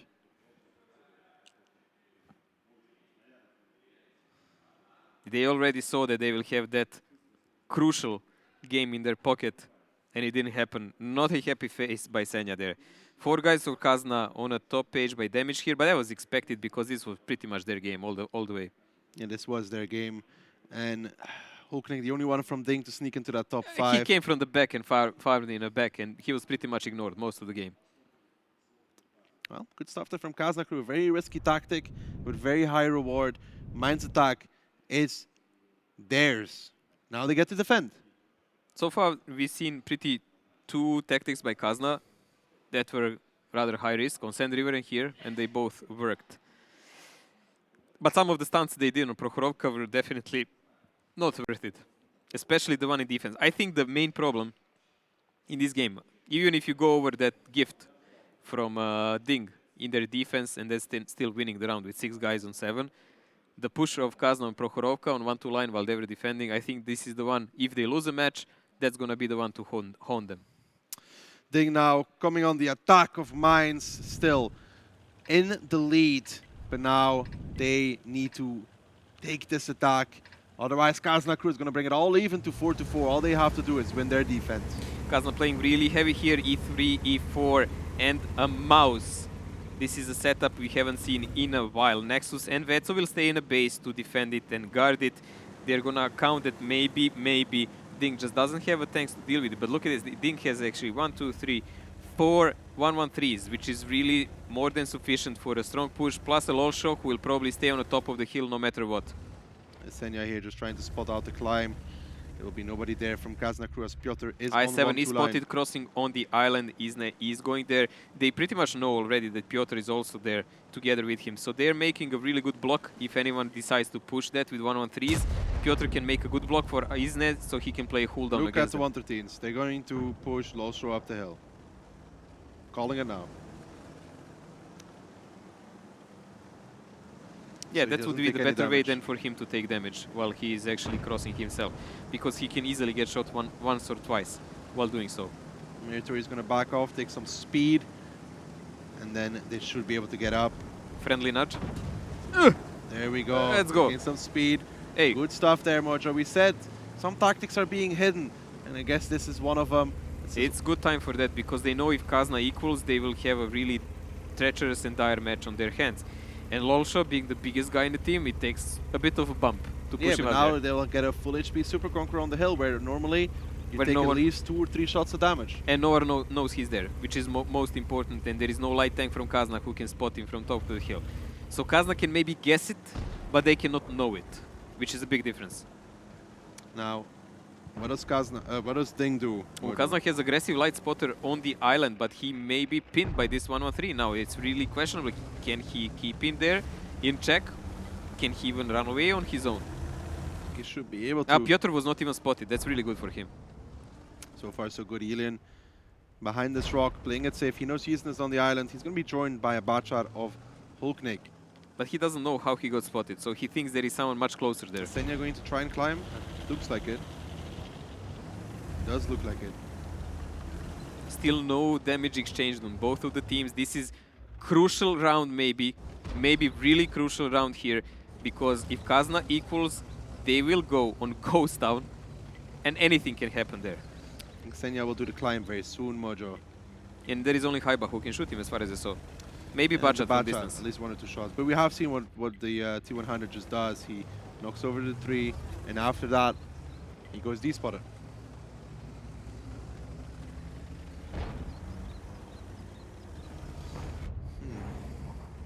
Senya. 3 minutes in the game. I guess they will try to push back. Now Losho is spotted, so Kazna is going to be like, huh? How?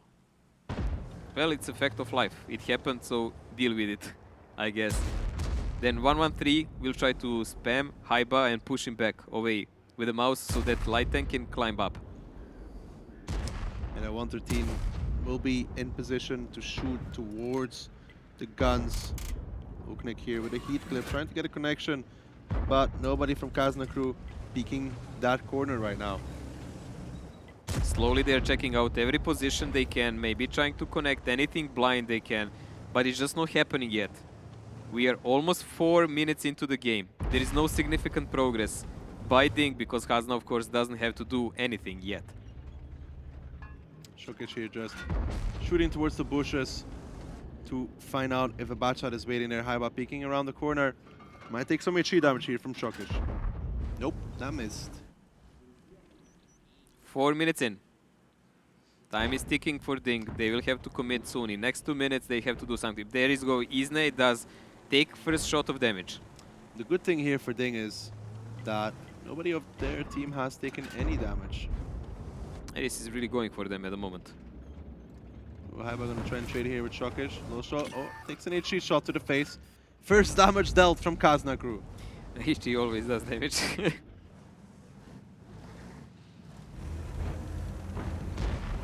Here comes Senya though in the T100. Mook moving up towards the climb.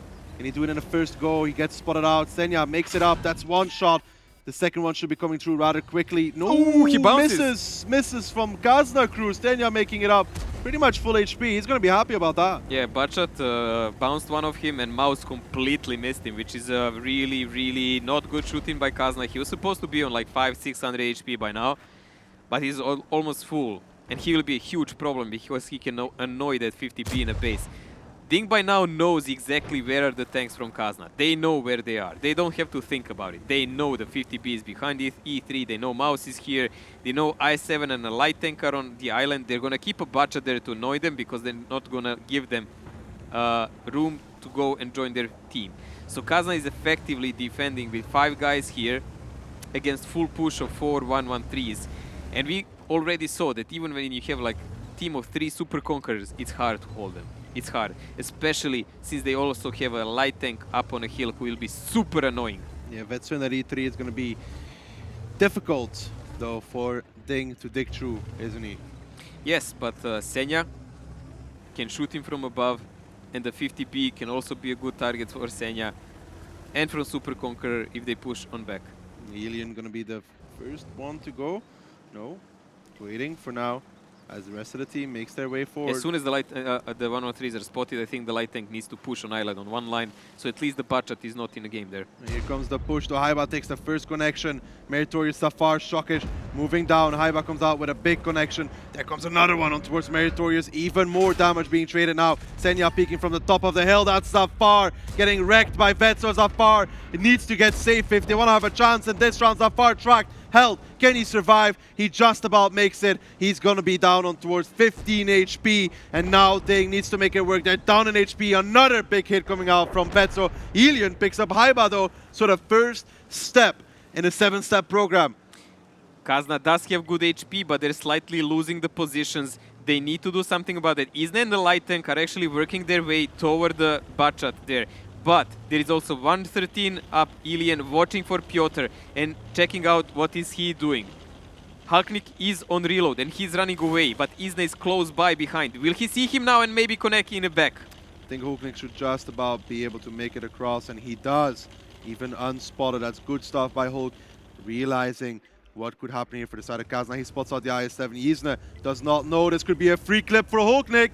Ooh, that will be a free clip for Kuknik and maybe a free round because of that. Isne does not know. He realizes now it might be too late, my friend. It might be too late. There is a lot of DiNG forces relying that actually Isne will fall here because they're stuck on the other side of the map. Ooh, the first one from Hulknik does not go through. The second one does. That's a nice connection. Oxada's driver as well. Hulknik took a little bit too long even to get those shots. Only gets one. Is now stuck with 3 shots. Losho drops off the hill in the meantime. He's going to start driving up, trying to play hold on in that Super Kong.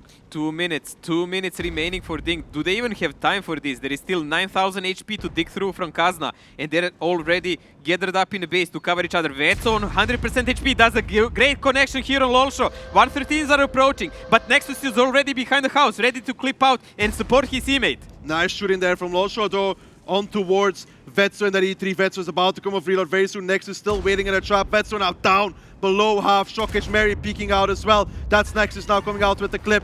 DiNG's trying to spread the damage. They kill Vetso. They need to keep everybody alive. Can Nexus find a kill? Meritorious is shielding. Nexus now on reload. It's still 7 guns versus 5. 1 minute and 32 seconds left here for DiNG on the attack. Kazna crew up in HP but down in the guns. I really don't see a way how we'll actually dig out through Kazna. There is 2 guys on the island, 2 guys on K4, and Nexus there. They're actually rotating toward the cap. That's the last chance they have.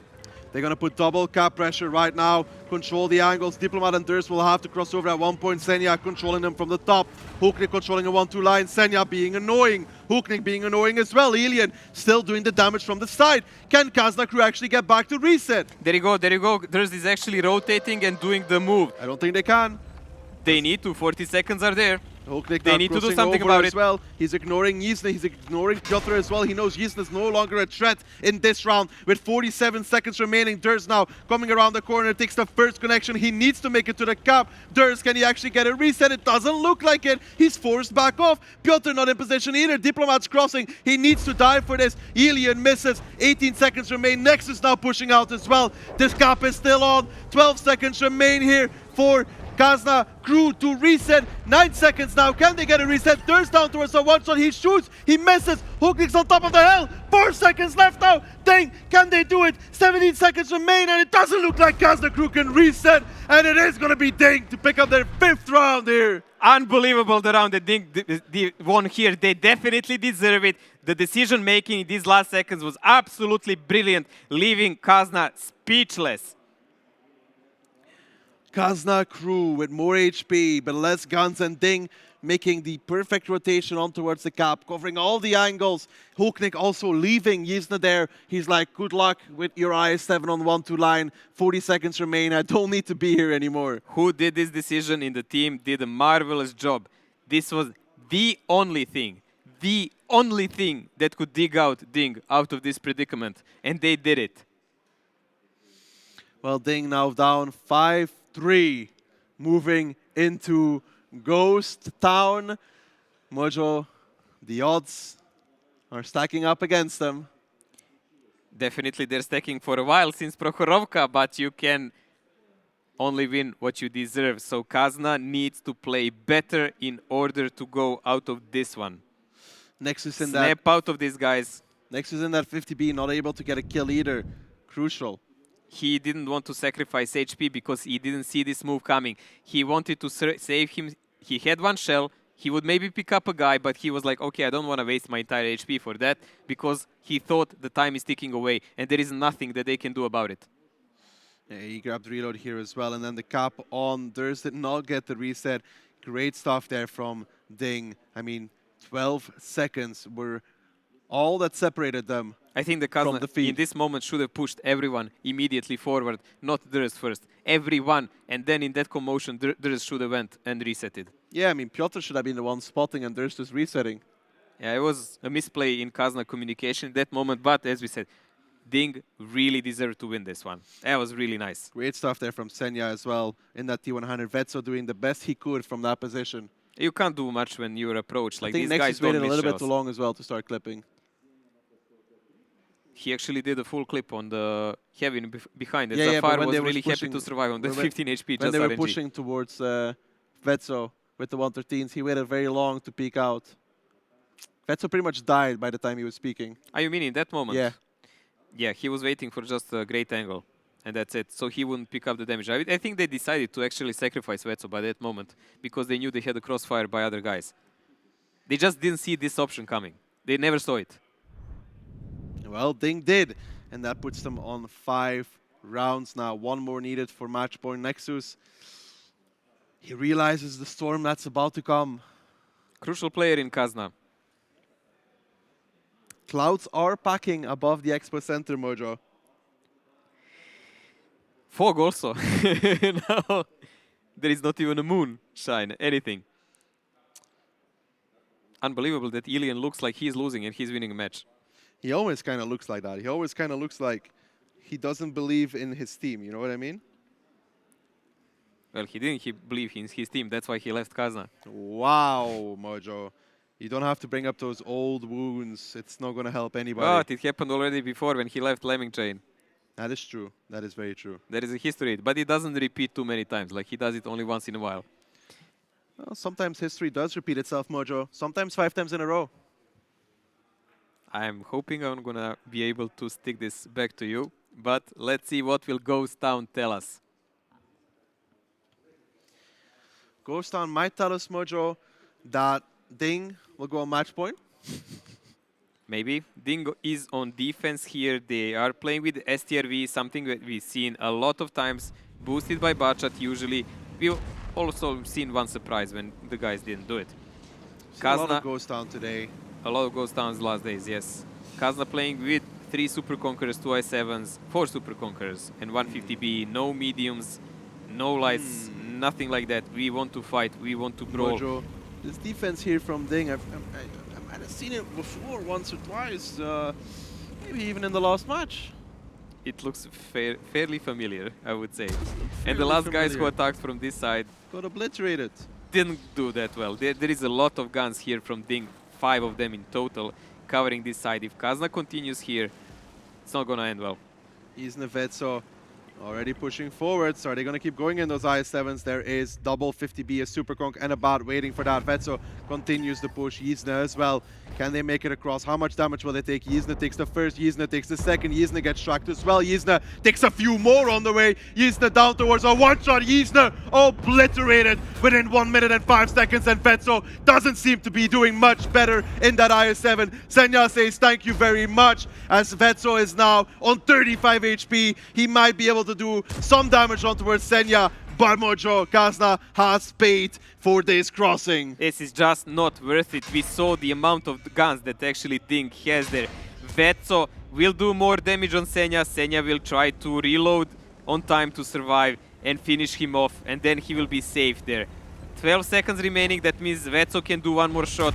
And he doesn't even penetrate it point blank, so Senya will finish off before he gets another. No, he has adrenaline rush, so scratch that. If Vetso would have been able to kill Senya, but now he does not. Both IS-7s down. It's just not getting any better for Kazna crew at any moment in time. And now the guns from DiNG surrounding the Super Conquerors. Shockish overexposing just a little bit in his. Diplomat is getting shot on the side though. The HP getting a little bit more even here, but still Kazna crew in deep, deep trouble as they are starting to get surrounded. Shockish now down towards a one-shot, but there's still Hulknik. There's still Losho waiting as well. And Mojo, this attack has fallen to pieces, and it will be DiNG to put themselves on match point.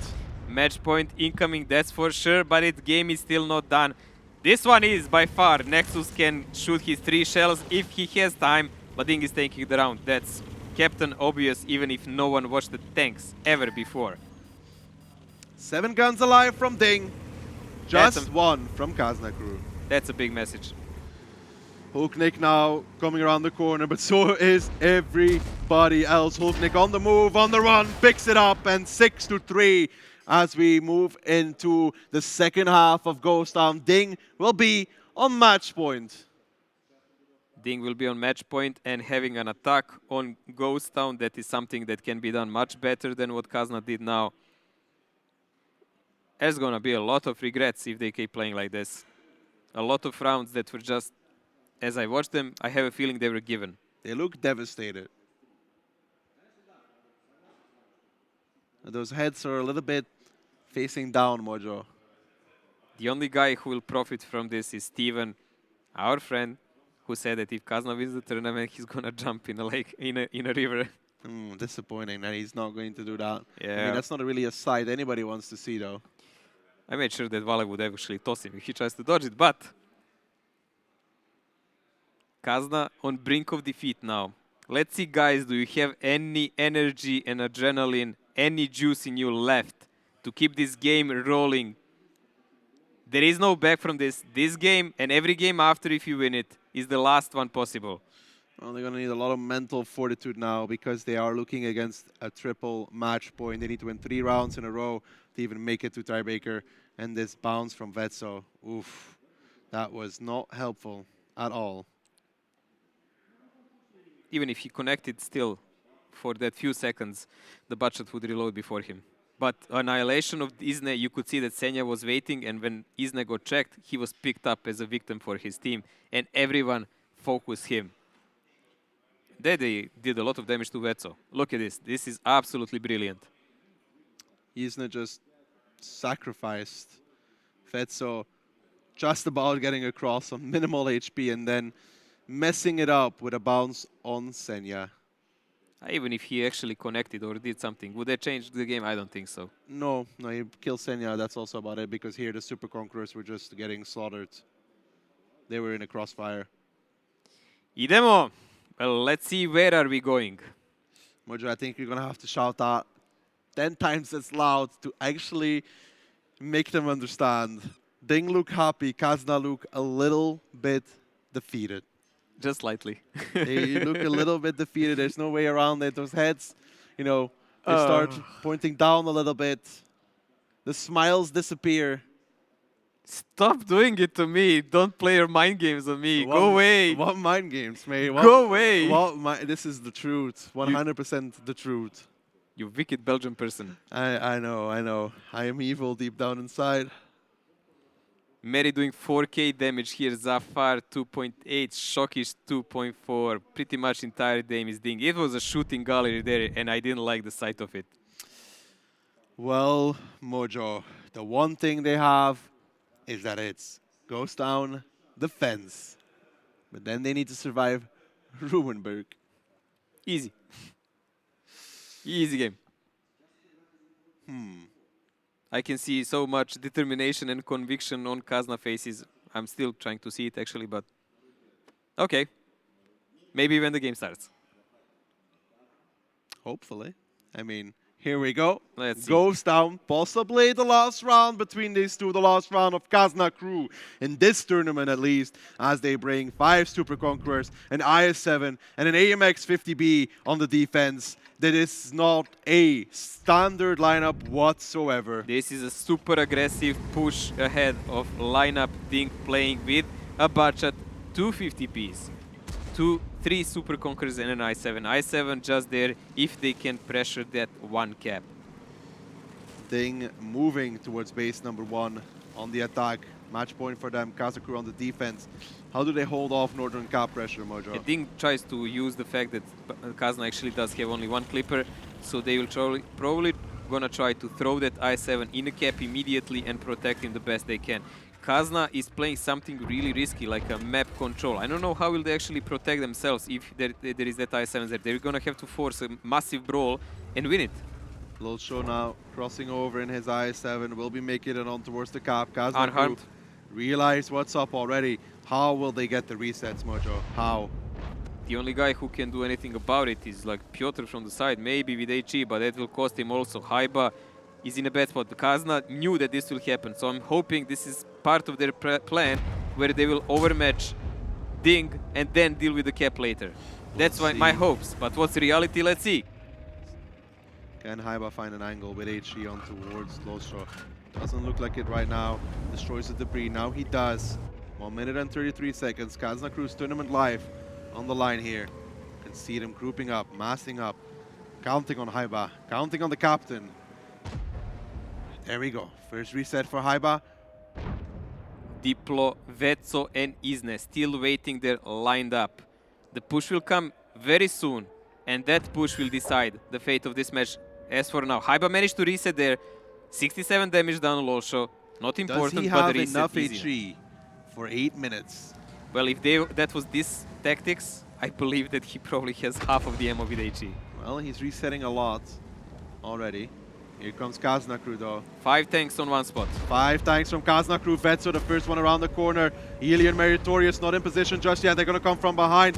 Nexus is covering the crossing. Can Kazna crew make this work? Hulknik is the first one to be focused in that Super Conqueror. He backs around the corner. Kazna crew need to keep up the pressure now. They need to continue pushing. They're getting into the guns of Ding. Here comes the 50Bs though from behind. Vetso picks up Hulknik, Meritorious, and the secondary 50B from Ely now focusing out the guns from Kazna crew. Vetso is the second one. Piotr goes down. It seems to be falling to pieces for Kazna crew, but they're still fighting. They're still holding on. Senya now in the fight as well. They lose Vetso. They're about to lose Diplomat, and they're about to lose their tournament life as well as Ding clean up the pieces, and only 3 tanks left standing for Kazna crew are going to put Ding in another semi-final here. They tried to push, they tried to go forward. It's not over just yet. Haiba picks up Lostro. It's a 3v3 now. Maybe Mojo Kazna can make a difference. There is still a chance here because Haiba managed to pick him up. Nexus is playing one-on-one on Ely, and if he picks him up, there we go. There is only 2 guys remaining from Ding. Meritorious is doing his clip. Isne is almost down.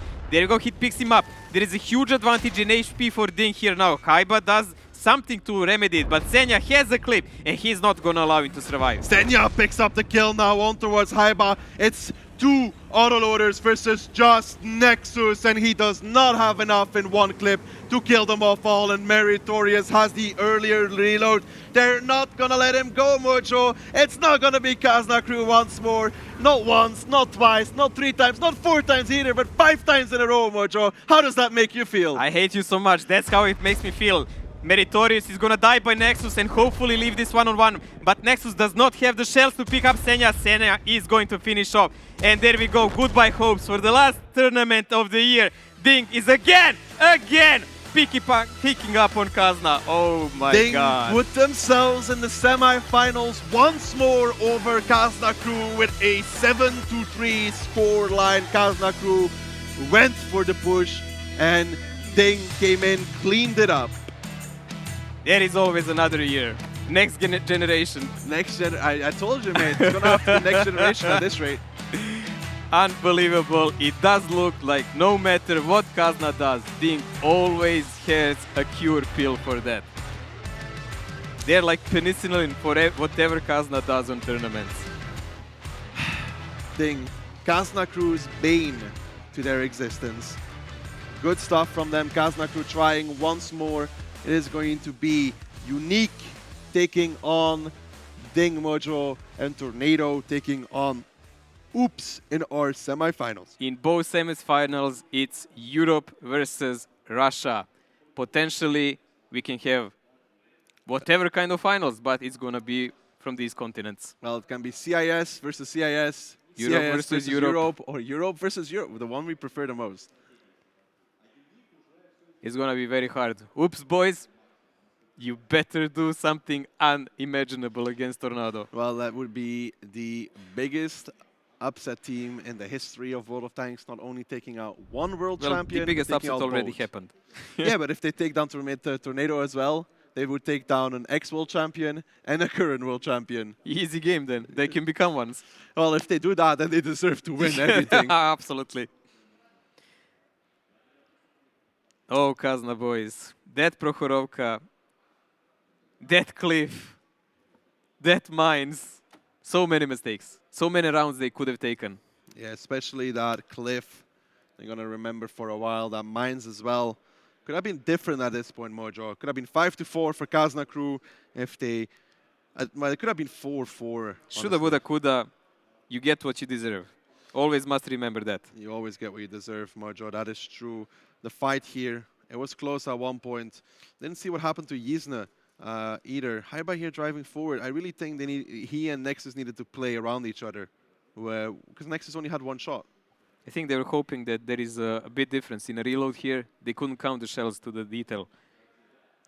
Good play by Ding here, coming in without their team captain, Breakneck, who couldn't come because of his obligations. Couple of weeks because this big tournament, playing with replacement, a captain of Gohard, Zafar, and still managing, after that weak start on the start of the tournament, to take out Kazna. You can see that triple autoloader there for Ding coming... Well, Nexus is technically I still know, from but Kazna. just like they had 3 autoloaders in total. Yeah. But they did the impact because when they came in the back of the Kazna, that was it. And Kazna didn't remove enough guns by that time. They were still struggling to kill guys in front, and they were sandwiched Mary clipped from out everyone in Yzna back. 4 out of 4 as well. If Yzna could survive one more shot, then it would be a 3-on-2. Senja killed last single shooter conqueror from Kazna with the last shot. If that guy survived on 100, 200 I thought kills. Yzna was the last one. Senja killed the last guy. I can't remember who was alive, but it was a super conqueror. Mary killed him. Yeah, it doesn't matter, but yeah, Mary clipped him out 4 out of 4. Potato. Whatever. Mary clipped him out 4 out of 4. If Yzna had maybe a slightly better position, bounce one shot, low roll one shot. What can I say? You were right. I hate your guts for it. 5 times over. But DiNG deserved their win. They really pulled everything possible to do it. So they're going to proceed to semifinals. This was definitely the match of the day, something we were hoping and waiting for. I was hoping for a different conclusion. But what can you do? All I have to say is 5 times in a row. Let's hear from DiNG themselves on how that match felt for them. Well, that was a European finals all over again, and I'm guessing emotions are a bit high as Ilian's here from DiNG. How does it feel to beat your old team yet again? It's good that we are through. It's always a challenge for you, I think, sitting against Kazna, because you've got to think, well, you want to win, but they're your friends, right? Yes.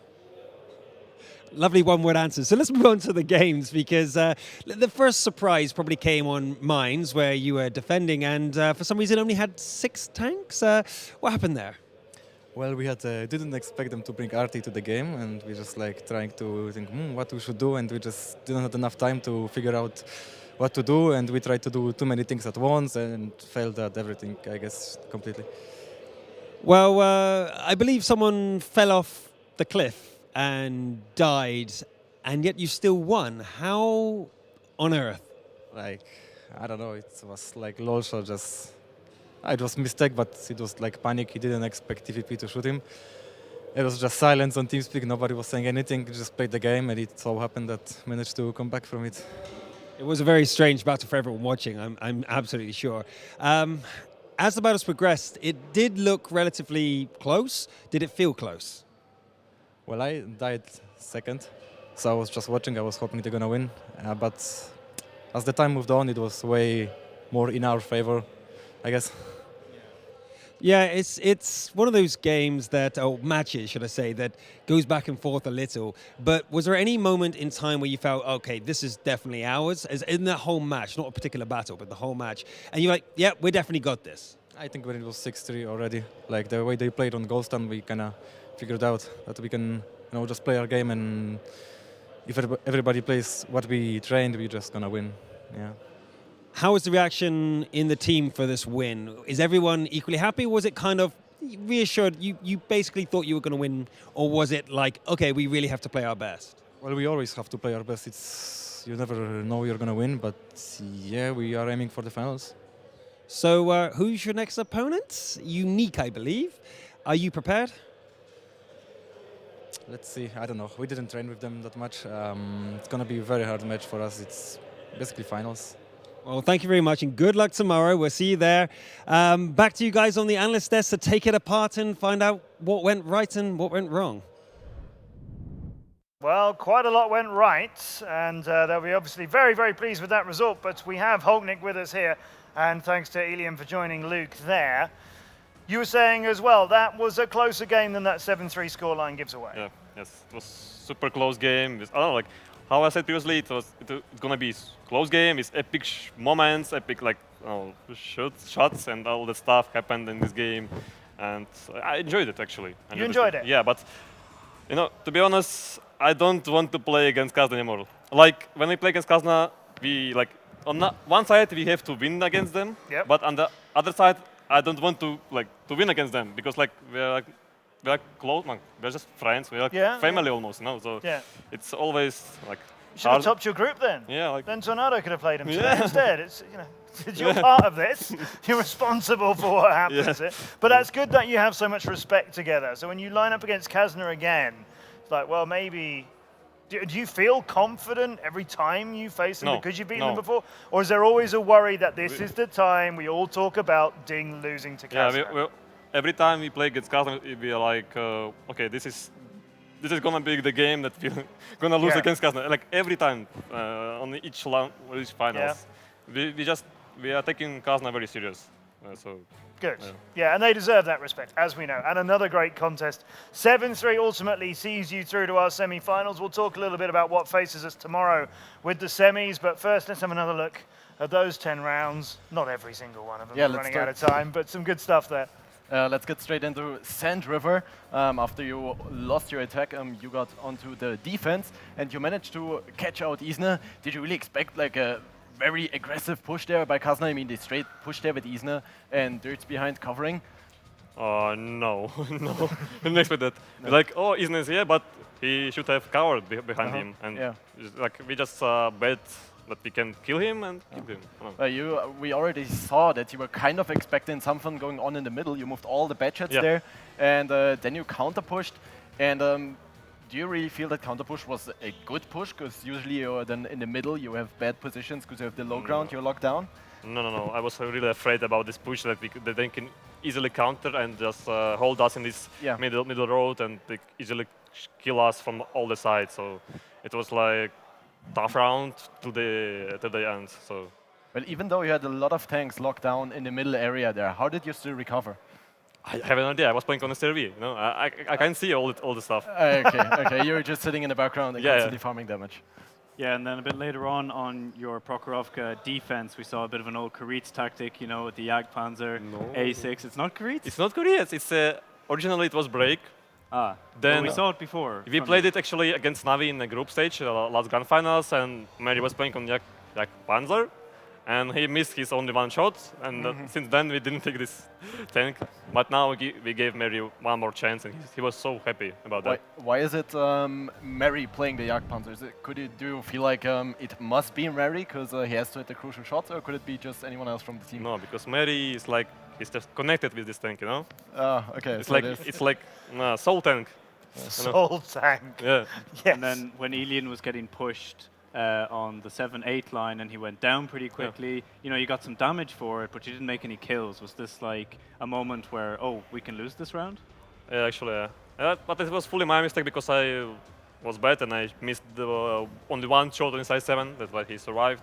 And then I went to this A8 line, and then I overturned Dirts. Is that something you like really expected, or is fully that calculated? Yeah. It's But no, I mean, no, this is not calculated. But how would you handle a 1v1 situation? You're in an STV and you have a budget behind you. How do you handle that? What's your only chance? So, like, I was just, you should go out to this Sturm mode. Siege mode. Siege mode, and just like go drive to this red line and trying to like not let the Bachad go around you, all that stuff. You know? So and I just saw that like he's behind me, and behind him is like little hill. So like he probably can stack, and I just push him and easy. And then on the Prokhorovka attack, you know, you're setting up in normal positions, thinking, how will we break this defense? And something happened. Yeah, so this is my miss on I7. See? This is my miss. Actually, you know, like this meme Kazna, stupid retards all here. Yeah. You know, always on the one line. Yeah, all never on one successful. line. Yeah, and it's again happened. So yeah, just Senya, I don't know, I just guessed that, and Senya was good at the calling strats and stuff. Actually, like we're playing Prokhorovka, and Senya is leading Prokhorovka, because previously it was Breakneck, now it's Senya, because like, no. Yeah. And what did your conquerors say when they saw all these tanks go, you know, the 2 bat shots and the IS-7 coming, you know, were they shouting, oh look, we have free damage, it's Kazna coming on the one line again. Yeah, it's like that. Yeah, actually once again here on cam, the great moment here.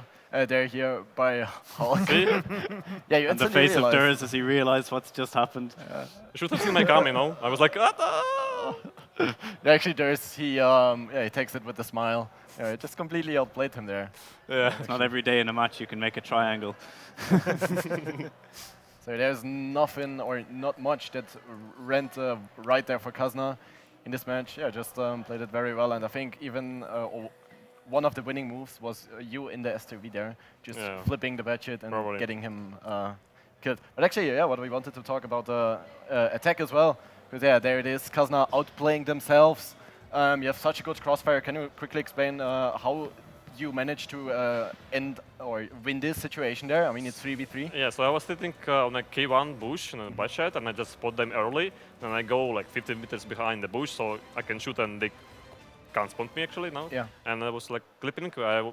I felt one shot, so I did only four shots, and it was like easy focus on bad shots because I can shoot every one of them, and my Kongs can also shoot them. So yeah, actually 2 guys of you survived there, and yeah, easy peasy round for you guys, I guess. 2 seasons now they've been continuing this one-line meme, and they seem to keep bringing it up. You know, it's like important matches where they need points in the online season or something like this. They keep pushing the one-line. You'd think they'd learn by this point. And then we saw something very unexpected. You know, when we had a look at Cliff right on the next map after we see this crazy fight on Prokhorovka.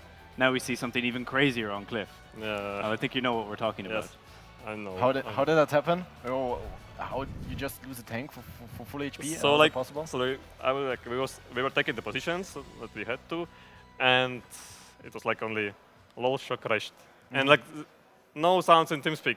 Like Nothing. no, like what the hell Everybody happened? knew, yeah. No, like it was like, oh, he crashed. Okay, let's continue play, and we just like was playing like he wasn't like still alive. You know, like we didn't think about that. How did you actually manage to recover from that? We see here the I7 pushing through the middle, but So- after that? It was not our like us recovered, but Kazna failed so hard. As you can see here, they pushed middle, and they didn't pen so many times. So he survived, and that's why I think that's why we won that round actually. I guess you had also many tanks there. You can see all the spotted tanks of you guys aiming towards the middle, and took them very long time to kill Yeah. Mary. And yeah, just Look, so many, and also Senya got on fire. Yeah. But do you think it was good motivation for the team that you managed to win this round back, or Yeah, it bad was- motivation yeah, it because was- Losho crashed? No, it was very good motivation for us. well, I guess crush a tank every round or even the semis tomorrow, and you will still, if you need a confidence boost, just do that and Yeah. just to recover. Yeah, nice matches there. Congrats to you guys. Thank you. Yeah, good fun game. Particularly some fun little moments in that. Definitely thank you for holding me through Entertaining to watch. Yeah. exploring some of those with us. It was an entertaining game, and the last one Look at this today. shot. Here it is. Mid-air shot, right? Yeah, like, Yeah. You're pleased with yourself, aren't you? There. Yeah. Good stats, obviously as well. Big damage difference there. Hits the same, pens about the same. But ultimately, the important numbers are a 7 and a 3, and I guess maintaining that kind of 100% score over Kazna that we record in the little rule books as well. 7-3 for you guys means you will be facing Unique tomorrow. We have 2 semis, both the CIS against EU, and for there to be a European team in the grand final. No offense, Myland, but neither of these games are easy. However, you're not facing the reigning world champions. So what do you think about Unique and from what you've seen of them here? They're really good. They're young. They have good like aiming skills, like shooting, and also they have very good coordination and team play. So and some of their strats are interesting. Yeah. So it's I don't know, like they're really strong. You know. Do you fear what they're bringing that you haven't seen? Actually, yeah, probably they can show. As we have seen in the season, they can show something new and interesting all the time. So we're afraid, and prepared kind of for Do you this. still have stuff in reserve, or is it all out on the table now? Yeah, We'll not explore that any further. It'll be yourselves against Unique then for a place in the grand final. Let's remind you of all of the scores of today's incredible day of quarter-finals. Well, that's what we're doing tomorrow. Let's go quarter-finals today first. Let's remind you all of the scores that we've had today. Lots of 7-2s. Slightly shorter, really, than we expected. It's like a load of group stage 9-round tiebreakers, really. 7-2s for Tornado, Oops, and Unique puts all of them through to the quarterfinals. And DiNG just took slightly longer to knock Kazna Crew out of today. So the bracket for the final battle of World of Tanks 2017 looks like this. Tornado have Oops to contend with for a spot at the Wargaming Fest. And as we said, DiNG will need to beat out Unique if they want to join them. Tomorrow's 2 semi-finals both best of 13s, excuse me. And the timing's a little bit different. We started early today, but take a look at when we will be joining you. Tomorrow, live from Moscow, 3:30 Central European Time is when our first game will kick off. Join us a little bit before that as we explore what's going to happen. Unique and DiNG, then Tornado Energy and Oops. We can have an all-CIS final, a CIS EU final, an all-EU final could be there as well. We will shatter some of those dreams sometime tomorrow. So join us live here from Moscow when we start at 3:30 with our first semi-final. Congratulations again, Hognick. Thanks for joining us here on the desk. We will see you guys, Tornado. We will see Oops, and we will see Unique, all mixed up in two brilliant semi-finals. My thanks to Myland and Annihilate. It's been another good day, boys. You had some fun again. What are Oops going to be doing tonight to be ready for that tomorrow? Well, I guess definitely a lot of preparation there.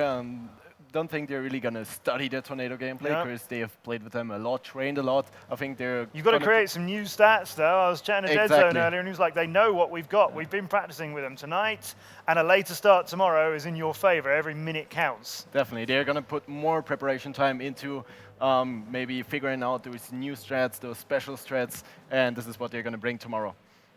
Yeah, I think the game to watch is certainly going to be the Oops and Tornado game. Yeah. Sorry, Hulknick, but we're finally going to see Tornado in its fully evolved form, finally when they have to step up and actually try for a match. So I think we're going to see some really, really impressive stuff tomorrow. And we may see if you were right all along about Unique making a grand final as well and making an unhappy Hognick. Thanks to both of you guys. Thanks also, of course, to Ekta Daki and Mojo for brilliant casting through brilliant games today. Antonio and Luke for joining us with the interviews as well. I'm Matt Andrews, and I will be back with this brilliant team and one more day from this week of the final battle. Tomorrow, semi-finals day live at 3:30 Central European Time. Don't miss it. Two incredible contests. And we get your predictions in as well, of course, at WOTfinals.com. We'll be back tomorrow live from the Expo Center in Moscow, and we'll see you then.